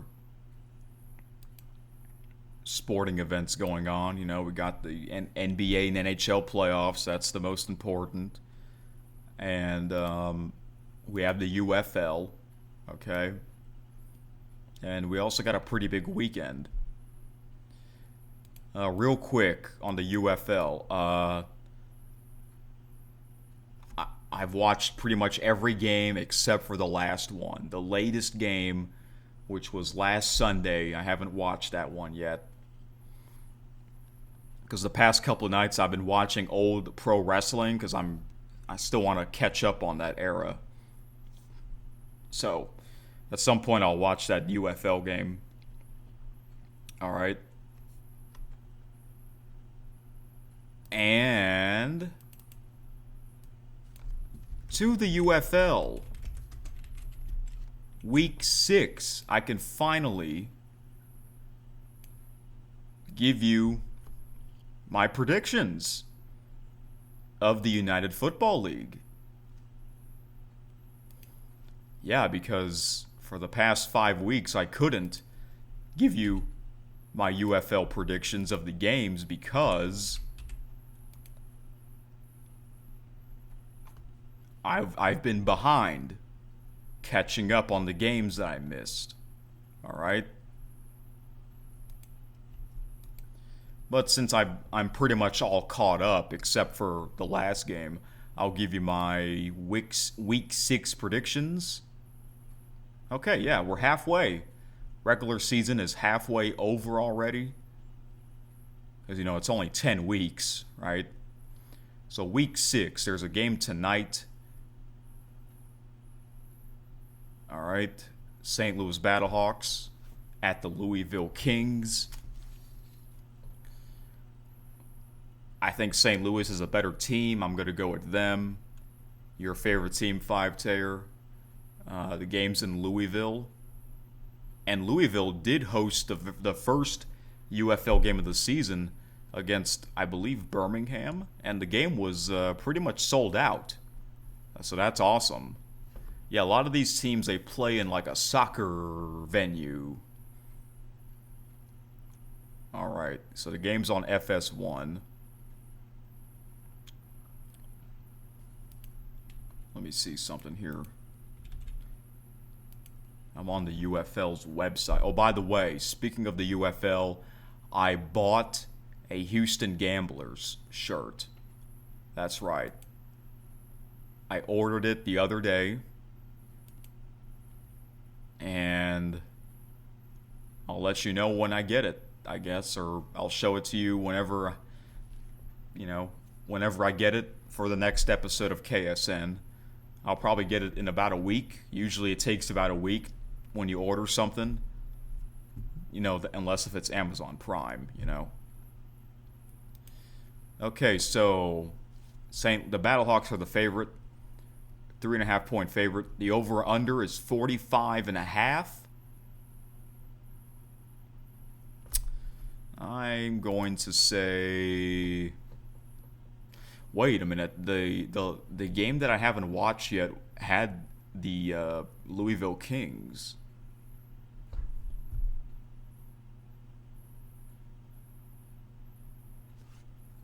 45.5. I think the Battlehawks will win this game. I'll say over. I think it'll be over. Friday night, Houston Gamblers at the Columbus Aviators, a rematch from last week, I believe.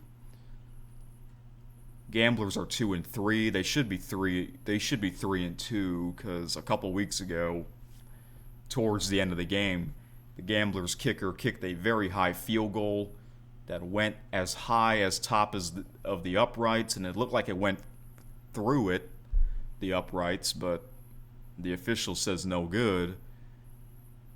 But they didn't challenge. They had a challenge and they didn't use it. The Aviators, they won their first game. Who did they beat last week? The Aviators, they won a game. They beat the Renegades. Okay. So the Gamblers, they did beat the Aviators last week. I guess I'll go with the Aviators to get revenge. Under 45.5. I'll say under this time. Saturday early, 11 a.m. Central, I think. I think these are Central time. Dallas Renegades at the DC Defenders. Got to go with DC. The game's in DC. They got some wild fans with the Snake Cup. I think DC's the best team. 48.5. I'll say over. And then Sunday afternoon, Birmingham Stallions against the Orlando Storm. The Stallions are 1-4, which is unusual.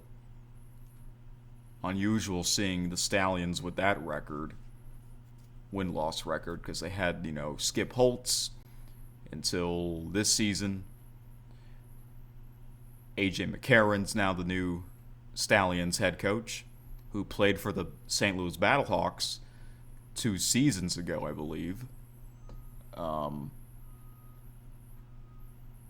And I remember AJ McCarron playing for Alabama with Nick Saban. Yeah. Orlando Storm, this is their first inaugural season, and they are a pretty good team. They lost at home against, I forgot who they lost to. Might have been St. Louis. I think they're going to win. I think the Storm's going to win. 44.5, I'll say under. By the way, the Birmingham Stallions, they have new helmets and new uniforms. I don't know why, but I kind of like their old uniforms more. So there you have it, my UFL Week 6 predictions. I'm probably not going to watch these games live because I still want to watch that game that I haven't seen yet. So most likely I'm not going to watch these games live. But I'll make sure I'll watch all of these games before I make my Week 7 predictions. Okay? So yeah, I'm pretty much all caught up. So that's good. All right. So yeah, I have them all recorded. That's the best part about YouTube TV.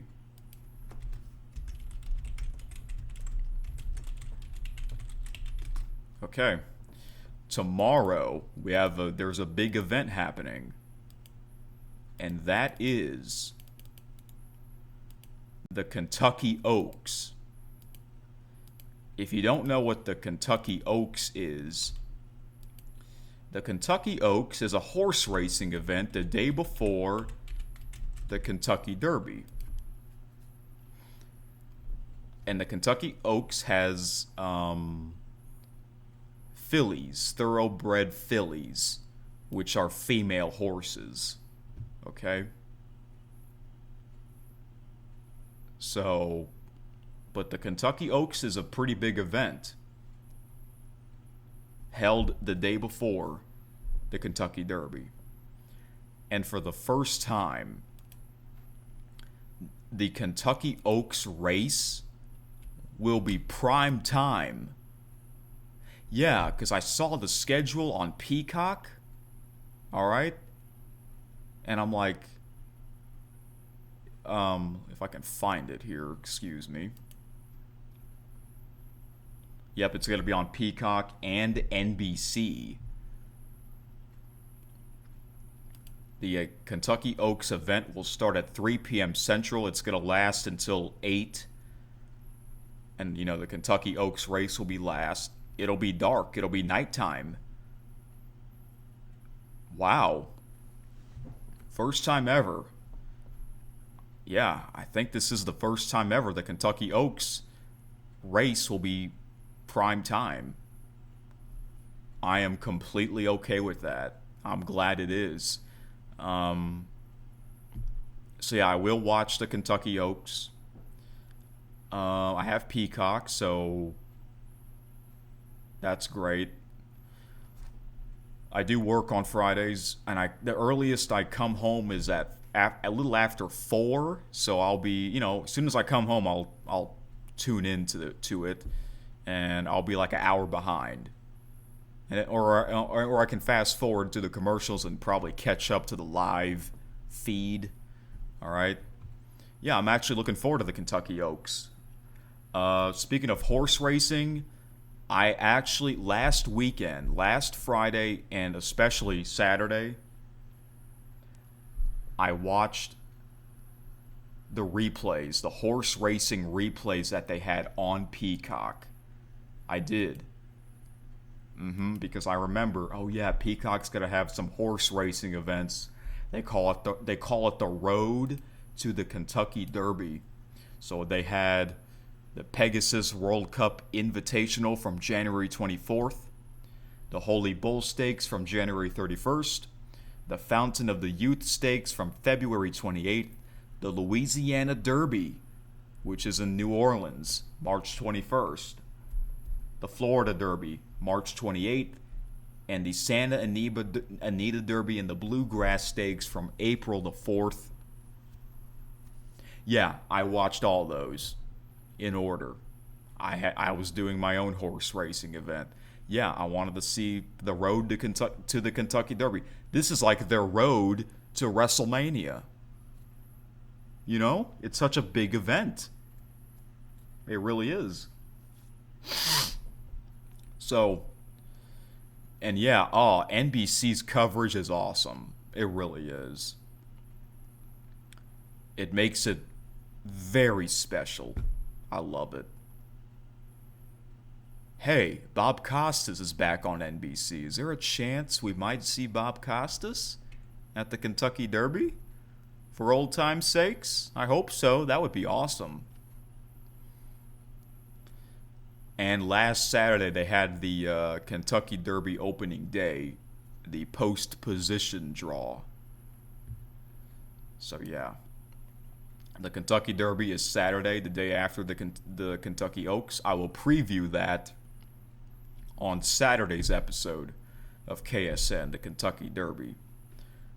So, for the Kentucky Oaks, the 2026 Kentucky Oaks. So, Mike Repole, the UFL owner, he has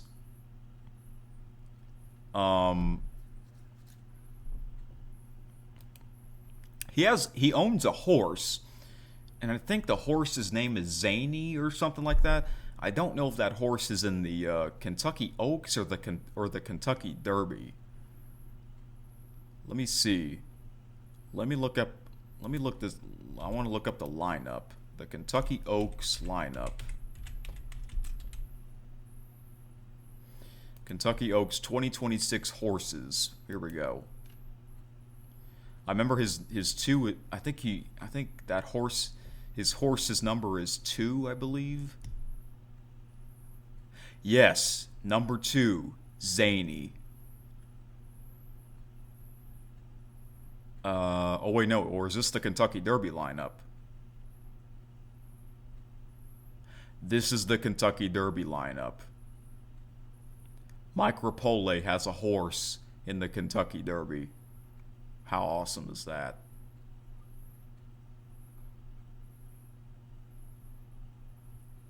I think. Is this the Kentucky Derby or Kentucky Oaks?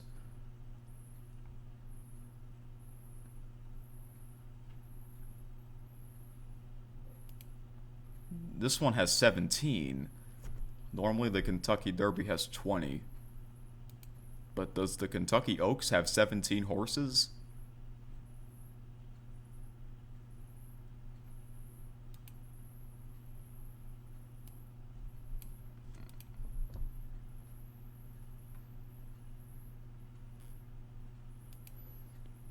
Let me do a different site just to make sure.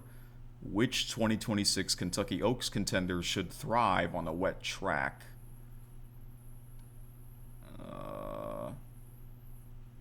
Okay. I think this is right. Mike Repole's horse, Zany's in the Kentucky Oaks. So Friday. I'm going to cheer for Zany. Every UFL fan should cheer for that horse. You got to cheer for that horse. That horse is 4-1. Is that horse the favorite? Is that horse the overall favorite to win? It is. Wow. That horse is the favorite to win the Kentucky Oaks. That is awesome. I hope that horse wins. You got to cheer for that horse if you're a UFL fan. Let's go. So yeah, I will watch the Kentucky Oaks. I'm looking forward to that, and especially the Kentucky Derby. All right. So, I'm not a big horse racing fan, but I am excited for this time of the year for horse racing. Every year I watch the Triple Crown races, the Kentucky Derby, Preakness Stakes, and the Belmont Stakes. And I'm going to try and go to... I plan on going to a horse racing event in about a month, exactly 1 month, Saturday, May 30th. Evangeline Downs in Opelousas, Louisiana. I'm going to try to go to that. Because I haven't been there since 2019. It's going to be 7 years since I last went there, so that'll be exciting if I really do go there. And I want to go there because I miss it. I really do. And I think I'm going to go there with my former French teacher, Monsieur Leclerc.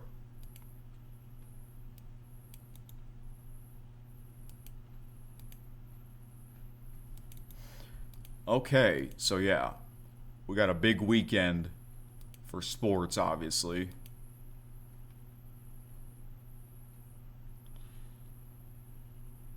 And let's see here.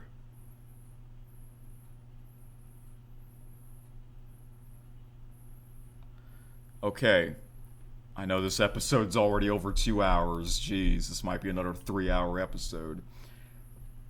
I saw a video that Tyrone Magnus put out. It says the real reason why WWE released Kairi Sane and has been revealed. Let's check out this news, because man, this was big news in the WWE. They released a lot of wrestlers from their their contracts. Okay, here it is. Oh yeah, let me change this.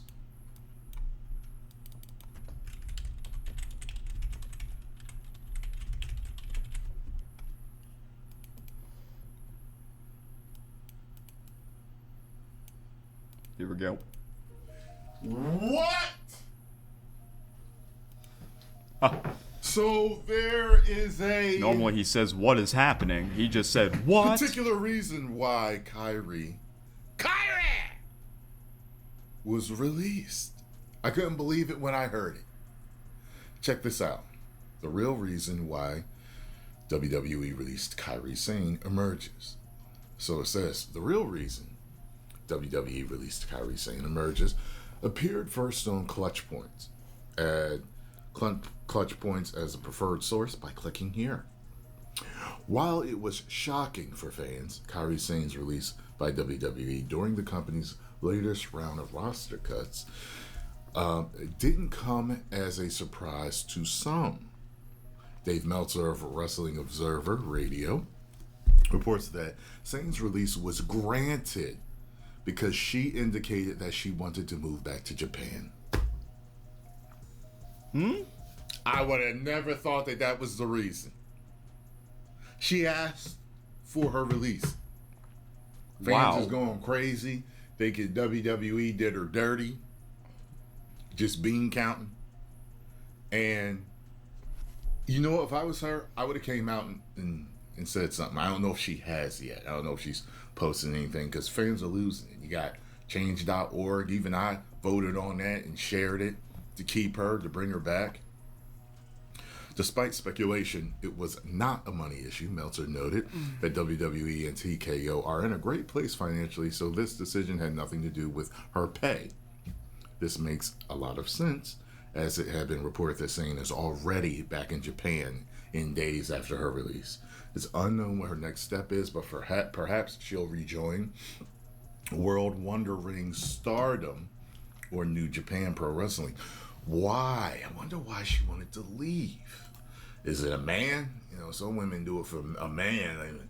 They got a man back home they want to be with, or somewhere they want to be with, or maybe she thought she did better there. I don't know. Over the weekend, a large number of WWE superstars were released. Sane was one of the most notable names. Yeah, you know, I hear we got more names coming. I do. I hear we got more names coming. It's especially surprising because she was in the middle of a storyline. You're damn right. For the better part of the year, her Kabuki Warriors. Yeah, so my whole thing too, like WWE is they've always done this from time to time and not paid off storylines. So yeah, when you hear this makes sense. But at the same time, you know WWE has released people that people haven't wanted released, like R-Truth. You know what I'm saying? So on top of them doing storylines that don't pay off, it just seems like some normal WWE shenanigans. So I am reacting to NXT now. Just from what I saw last night, NXT has better wrestling than Raw and SmackDown. Them boys is getting it. I'm loving NXT. And that's like my third time watching this show. Like really watching the show. So Wow. Mondays, be here for Monday Night Raw reaction. Tuesday for NXT reaction. Friday for SmackDown reaction. Post your comments down below. Let me know what you all think about this. I hope Kairi is happy. And I hope she, just everything goes the way she wants it to go. 10 million subscribers. Woo. Okay, well, I guess it makes sense. When you want to get released, you get released. Because, Kairi Sane's a big star before she got released, So, she wanted to move back to Japan. She's originally from Japan. So, hopefully at some point she'll come back. So, yeah, now Tyrone Magnus is watching NXT. That's cool. All right. Alright, now we got to get to the birthdays.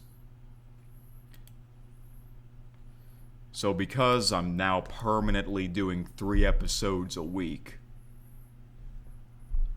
that means the birthday segments should be less, shouldn't take as long, because I'm only going to do belated birthday and today's birthday. Alright? We got 1, 2, 3, 4, 5, 6, 7. That is still quite a bit, though. Yeah, that's the thing. It's like that sometimes. Alright, so here we go. First birthday goes to...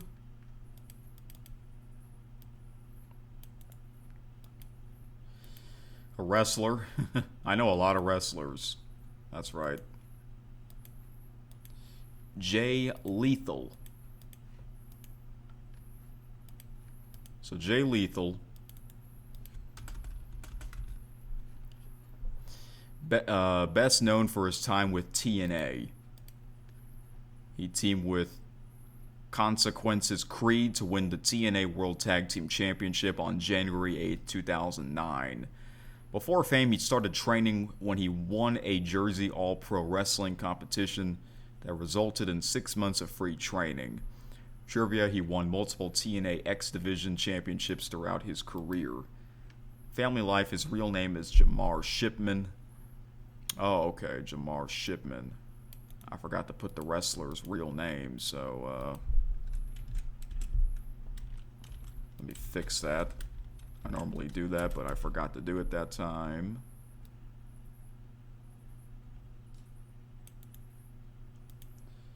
There we go.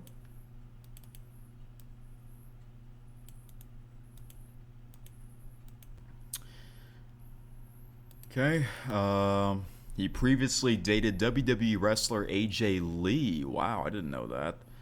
Associated with, he developed an ongoing feud with legend Ric Flair. Yeah, this is how I got to know Jay Lethal. I never really got into TNA or really watched TNA, but I saw a video where he had a feud with Ric Flair. Ric Flair was in TNA when he was in his early 60s, which is crazy. And they had like a woo-off. You know how Ric Flair, he's known for saying woo, and you know Tyrone Magnus, he would say woo at the end of his videos to say goodbye, you know, as like his outro, because you know Ric Flair is one of Tyrone's favorite wrestlers of all time. Well, Ric Flair's final ever match, which was at, what, 73 years old, which is insane. He competed in a tag team match. His, Jay Lethal was, Jay Lethal was not his partner. It was, one of his opponents. So, yeah, I did watch that live, by the way. Huh. Crazy. It looked like Ric Flair was knocked out. Yeah, man. So that's kind of how I got to know a little bit about Jay Lethal. I wonder if that match is on YouTube, because that was not a WWE show. It was a, like a regular independent show, whatever you call that. Next birthday, tennis player Holger Rune. Okay. Yeah, 23. Almost 2 years younger than me. Professional tennis player known for his success in an internationally recognized singles player from Denmark. He was ranked number 145 in the world as of August 2021. His tennis fame has led him to garner more than 1 million followers on his Instagram page, where he posts career updates. Before fame, he started playing tennis at the age of 6 as a junior when he won the U14 European Singles Champion. He became a professional tennis player in 2020 at the age of 16. Trivia, he won the 2021 ATP Challenger title in Biella, Italy, or Biella, Italy. However, he was fined for shouting a homophobic slur in the semifinal. Oh boy. Family life. I can't pronounce his parents' names. His sister is named Alma. Associated with one of his inspirations for tennis is superstar Roger Federer. Yeah, Holger Rune is a pretty great player who's rising up on the rankings. Next birthday is another teenage tennis player who's even younger. Mirra Andreeva. I hope I pronounce her name correctly. Teenage tennis sensation who first began her professional career in 2022 while just 15 years old. She primarily competes in the women's singles and doubles events since beginning her professional tennis career. She has played in the Australian Open, the French Open, the US Open, and Wimbledon. All 4 Grand Slams. Before fame, she first began playing tennis as a young girl. She eventually began her professional tennis career during the 2022 Jasmine Open. Trivia, she won her first career ITF title as a professional during the 2022 ITF Antalya tournament in Turkey. She secured her first title after defeating Martina Kolmegna. Family life. Growing up, she lived with her family in Russia. Her older sister, Erica, is also a professional tennis player. Associated with, she competed against Coco Gauff during the 2023 US Open. I found out about her when she was 16, so I think a couple years ago. And it was last year, she was rising in the rankings real quick. Now she's in the top 10.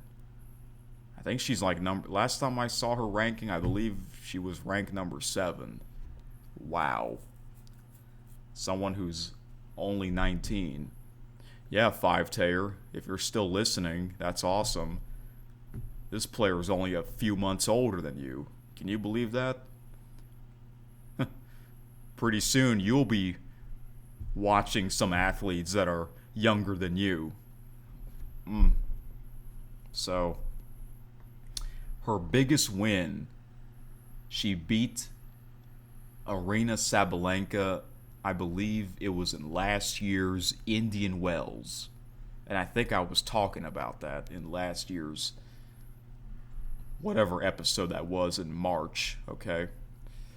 So, yeah. She is a pretty good player. Actually, no, she's a really good player. When you're in the top 10, you are a really good player. And speaking of Coco Gauff, I do remember when Coco Gauff made her debut in 2019 when she was only 15 years old, and she defeated Venus Williams. Yeah, and the rest was history. After that, the rest was history.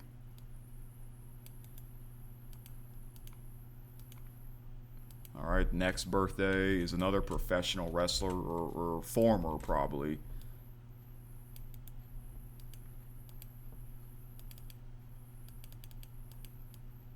Oops.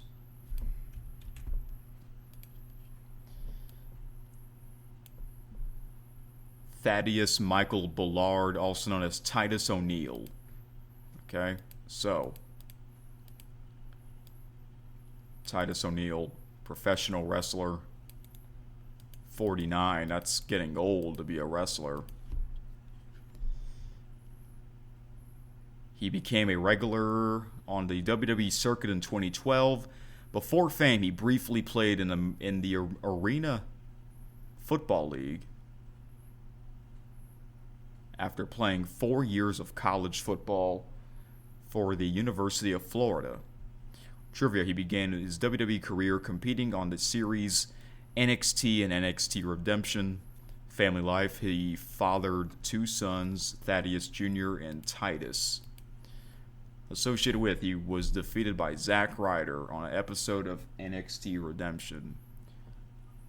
That's it. Okay, so famousbirthday.com doesn't have much about the guy.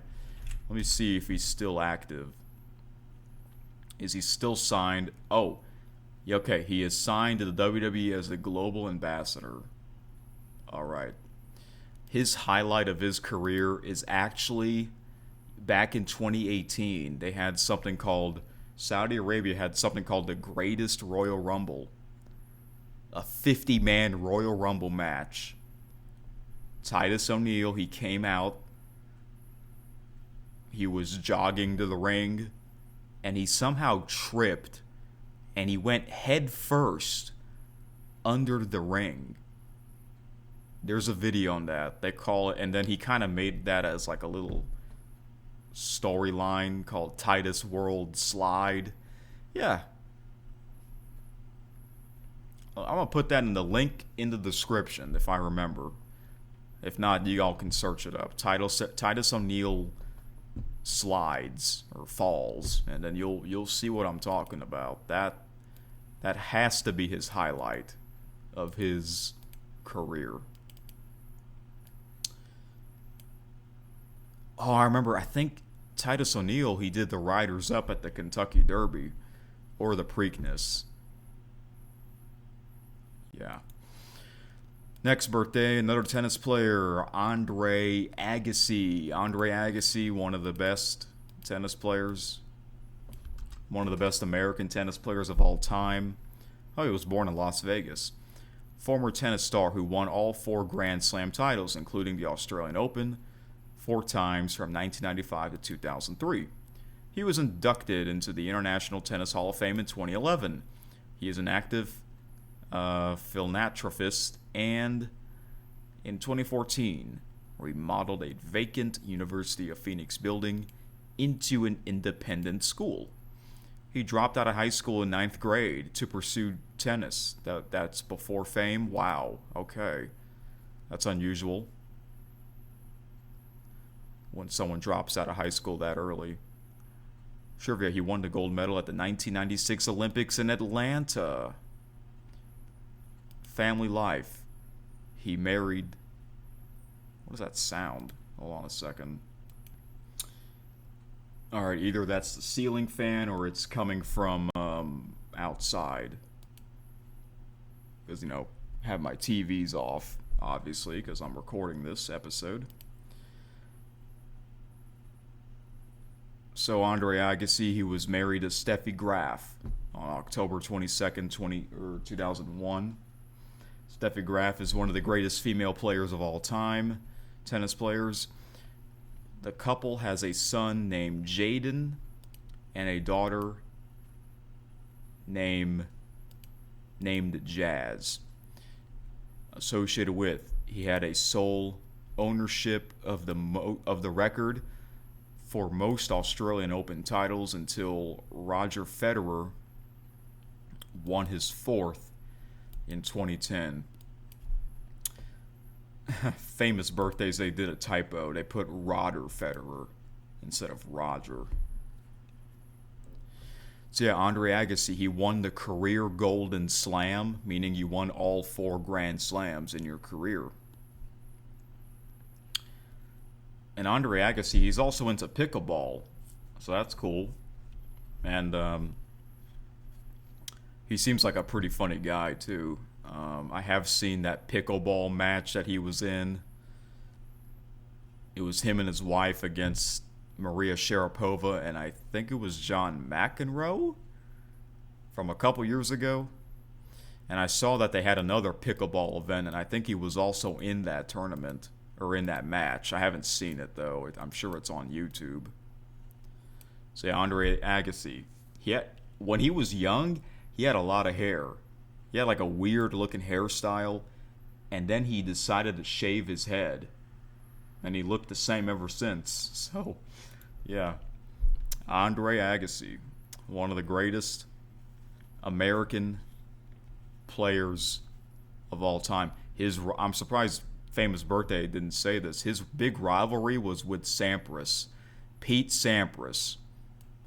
The Agassi-Sampras rivalry is something else in the 90s. Yep, that was a great rivalry for its time. Okay, next birthday is Javon Evans, another pro wrestler, active pro wrestler. But his real name, I forgot to put. So his real name. Oh, what the hell? Okay. Oops, nope, not that.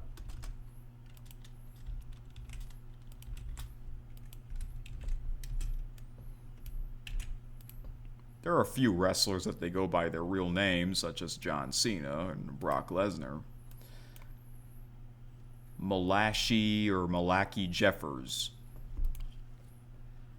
Yeah, he's only 22. He just turned 22, right?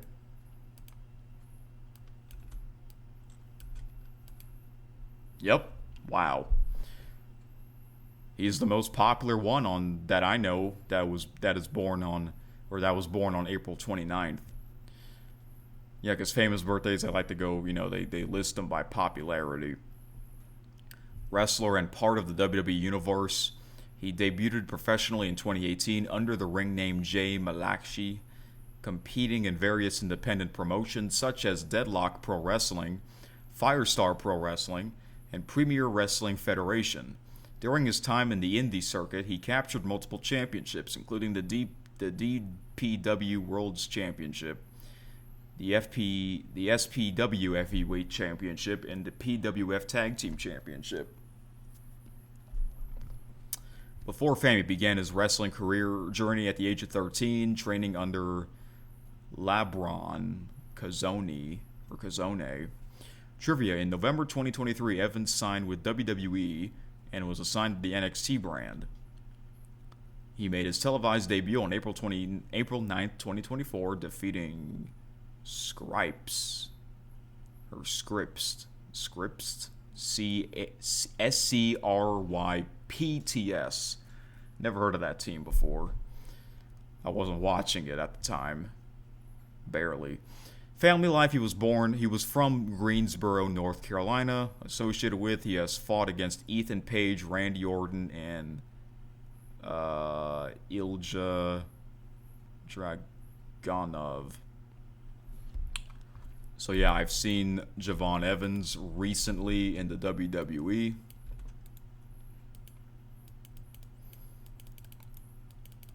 And he's a pretty talented guy. He's a pretty tall. Yeah, he's 6'5". Wasn't he at WrestleMania? I forgot if he competed in WrestleMania.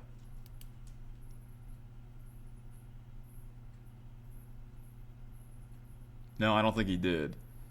I'm looking at his Wikipedia page. He was at the Elimination Chamber. But Javon Evans, his ring attire looks like Kofi Kingston from the New Day. Yeah. But he's a pretty athletic wrestler. Well, today is also Dale Earnhardt's birthday. Dale Earnhardt, just like what I'm doing in the last episode with Margot, the world's tallest female basketball player ever. Today is Dale Earnhardt's birthday, and not Dale Earnhardt Jr., Dale Earnhardt Sr. Okay, and he is recognized as one of the well-known NASCAR race car drivers of all time. And sadly, he got killed. He was killed after a horrific crash at the 2001 Daytona 500. and he was only in his early 50s. So, yeah, Dale Earnhardt. Let's read about his famous birthday. Legendary Winston Cup NASCAR driver in the 1980s and the 90s. He won 7 Winston Cup Series championships as well as the 1998 Daytona 500. Before fame, he disapprovingly followed in his father's racing footsteps, even dropping out of school to pursue it. Trivia: he was inducted into the NASCAR Hall of Fame in 2010. Family life: he was the son of Rolf Earnhardt and Martha Coleman, and he grew up with his sister Kelly and 2 half-siblings. He was married to his third wife, Teresa Earnhardt, from 1982 until his death in 2001. Oh, wow. He wasn't even 50 years old yet when he died. Wow, man. That's crazy. He was still an active competitor. Late 40s, that's getting up there, you know. Associated with his son, Dale Earnhardt Jr. became a very successful NASCAR driver as well. Yup, I remember back in the day when I watched NASCAR. Dale Earnhardt Jr. was one of my favorites, you know, along with Jeff Gordon, you know, and Tony Stewart. So, yeah. So, yeah, I'll bring up some athletes that are no longer with us, but their legacy lives on forever. So those were all the April 29th's birthdays. And what about today's birthday? Well, there's only one birthday that I found today. Okay. Oh wait. Did I put the belated birthday the entire time? Or excuse me, did all the belated birthdays that I gave out, I don't think it said belated birthday on the text. Oh well. But all those birthdays that I mentioned, all those birthday wishes were from April 29th. Today's birthday, or no, now I'm putting belated. Today's birthday, I only found one name that I'm familiar with, and that is Michael Waltrip. Michael Waltrip also competed in NASCAR. NASCAR driver who won the Daytona 500 in 2001 and 2003. He also became the co-owner of the extremely successful Michael Waltrip racing team. Before fame, he won a mini modified division track championship at the Kentucky Motor Speedway in 1981. Trivia: he became an analyst on Showtime's Inside NASCAR. Wait, what? I didn't know that there's a Showtime's Inside NASCAR. I know Showtime used to have a show called Inside the NFL for many years. Family life: his first daughter was born in January 1990. He was married to Elizabeth Buffy Franks from 1993 until 2010. Associated with, he and Tony Stewart collided to form a massive car pileup at the Talladega Speedway in 2012. Ooh, I might have seen that clip. I remember years ago, I remember watching like some crazy NASCAR crashes, so I probably have seen that one. Because I was watching that for my entertainment. It's just like hockey with the fights, you know. I've seen some crazy hockey fights. Okay, so yeah, only one birthday today. All the other ones were belated birthdays. And last but not least, 5 Tayer. You put out a comment. Thank you very much.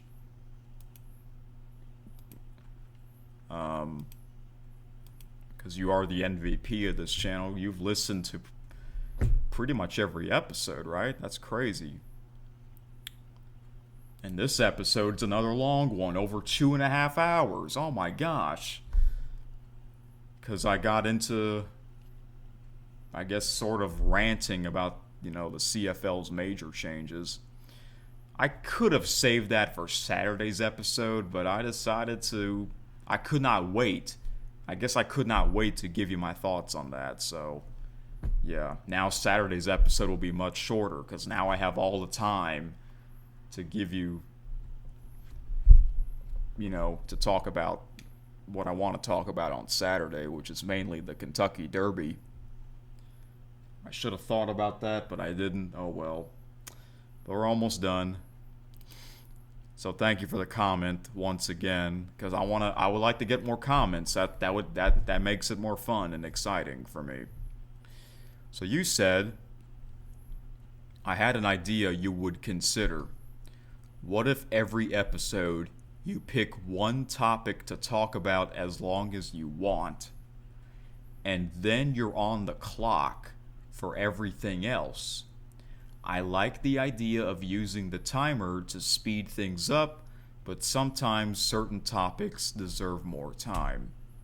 Oops, excuse me. Thank you for the comment. I haven't thought of that idea. Now, first, the reason why I used the clock in the last 2 episodes is because of the NFL draft. So, because, why not? But maybe I can do that permanently. I'll have to think about it, but do I like that idea? You know what? I think that is a good idea. Because this episode's another long one. Even though I mentioned in my announcement that every episode, or every week will be 3 episodes instead of 2. Because otherwise this episode will be longer. But man, now that this episode's another long one, maybe I should do an episode every day. Oh my gosh. But that's the thing. We're in a busy time of the year for sports. Spring season, and then summer will be here before you know it. It'll get busier, There's more to talk about. But I think that is a good idea, 5-Tayer. I pick one topic to talk about as long as I want. Okay, so the big topic was clearly the CFL's new playoff changes format next year. I spent over an hour, I believe. Maybe not quite an hour, but yeah. Because that was the most important thing I wanted to talk about. And then I should be on the clock for everything else. Yeah, because there was a lot of other things to talk about. The other topics that I talk about, I didn't spend too much time. I brought up the NCAA tournament, expanding to 76 teams. In the MLB, Rob Thomson got fired from the Philadelphia Phillies. I gave you my UFL Week 6 predictions. The Kentucky Oaks. I did not spend too much time on those topics, so yeah, I guess maybe I should be on the clock for those topics. I think I should do that. So, talk about the biggest topic first, which was the CFL playoff major change, and then being on the clock for everything else. Yeah. Yeah, I don't think I took more than 5 minutes for these topics. Maybe some of them, but I don't think I took more than 10 minutes for sure for these other topics. Now, for the videos that I'm watching, I can't be on the clock for that because technically that has a clock, the video length. So,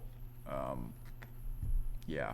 Now, the birthday wishes, I can't be on the clock for that either because, I know the last episode, if you combine them together, it's 3 hours total, but the birthdays, it varies. Okay, hold on a second. I need a drink of water.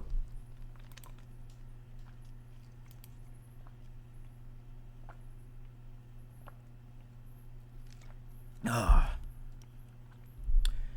it varies. I know the last episode I spent like 45 to 50 minutes on birthday wishes because some athletes, such as Nick Kyrgios, I spent a lot of time talking about Nick Kyrgios because I know quite a bit about the guy. But some athletes, I only heard their name. That's about it. Like, I'm not a golf fan. I know who Tiger Woods is. I've heard of golf players like Phil Mickelson, for example, you know?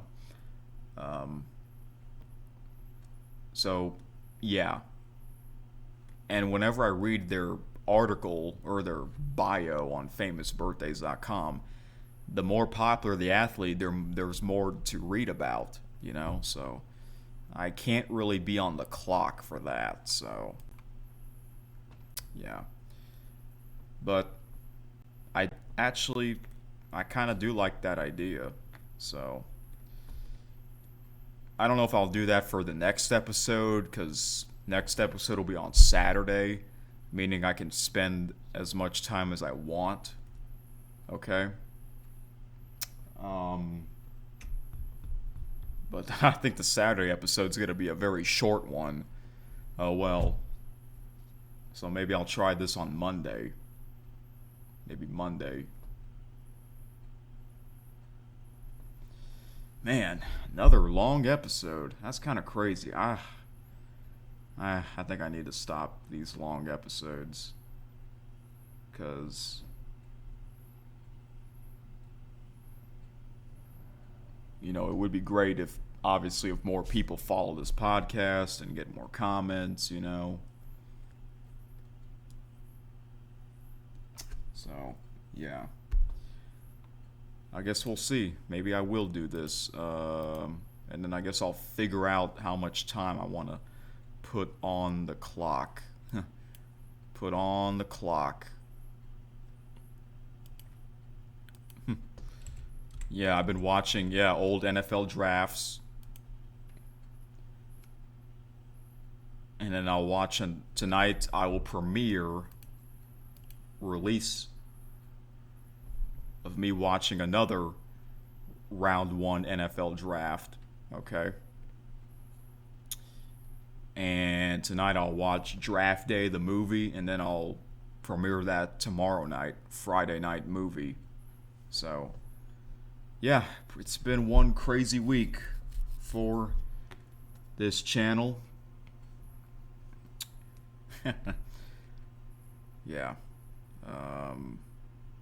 3 episodes a week from now on. But man, if I'm gonna keep doing these long ass episodes, it might be 4 episodes a week, or maybe 5. Maybe I should do that later in the summer. Do 5 episodes a week. See, it's like I'm doing this for a living. It's like I'm doing YouTube as a job. And maybe that's why it might be a good idea. It might be best if I end this podcast after the World Cup.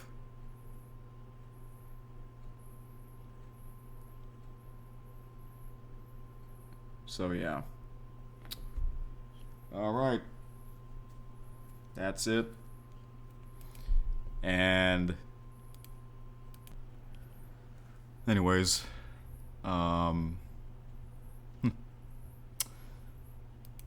so yeah, what a week it's been on this channel. And remember Phil Simms used to be an NFL announcer? Well, I found this. He said this. Listen, this is how I'm going to end the episode. You are officially on the clock. Cool. Officially on the clock to end this episode. So yeah, see you on Saturday, or see you tonight and tomorrow night for more NFL Draft watch-alongs. Peace out. This has been KSN.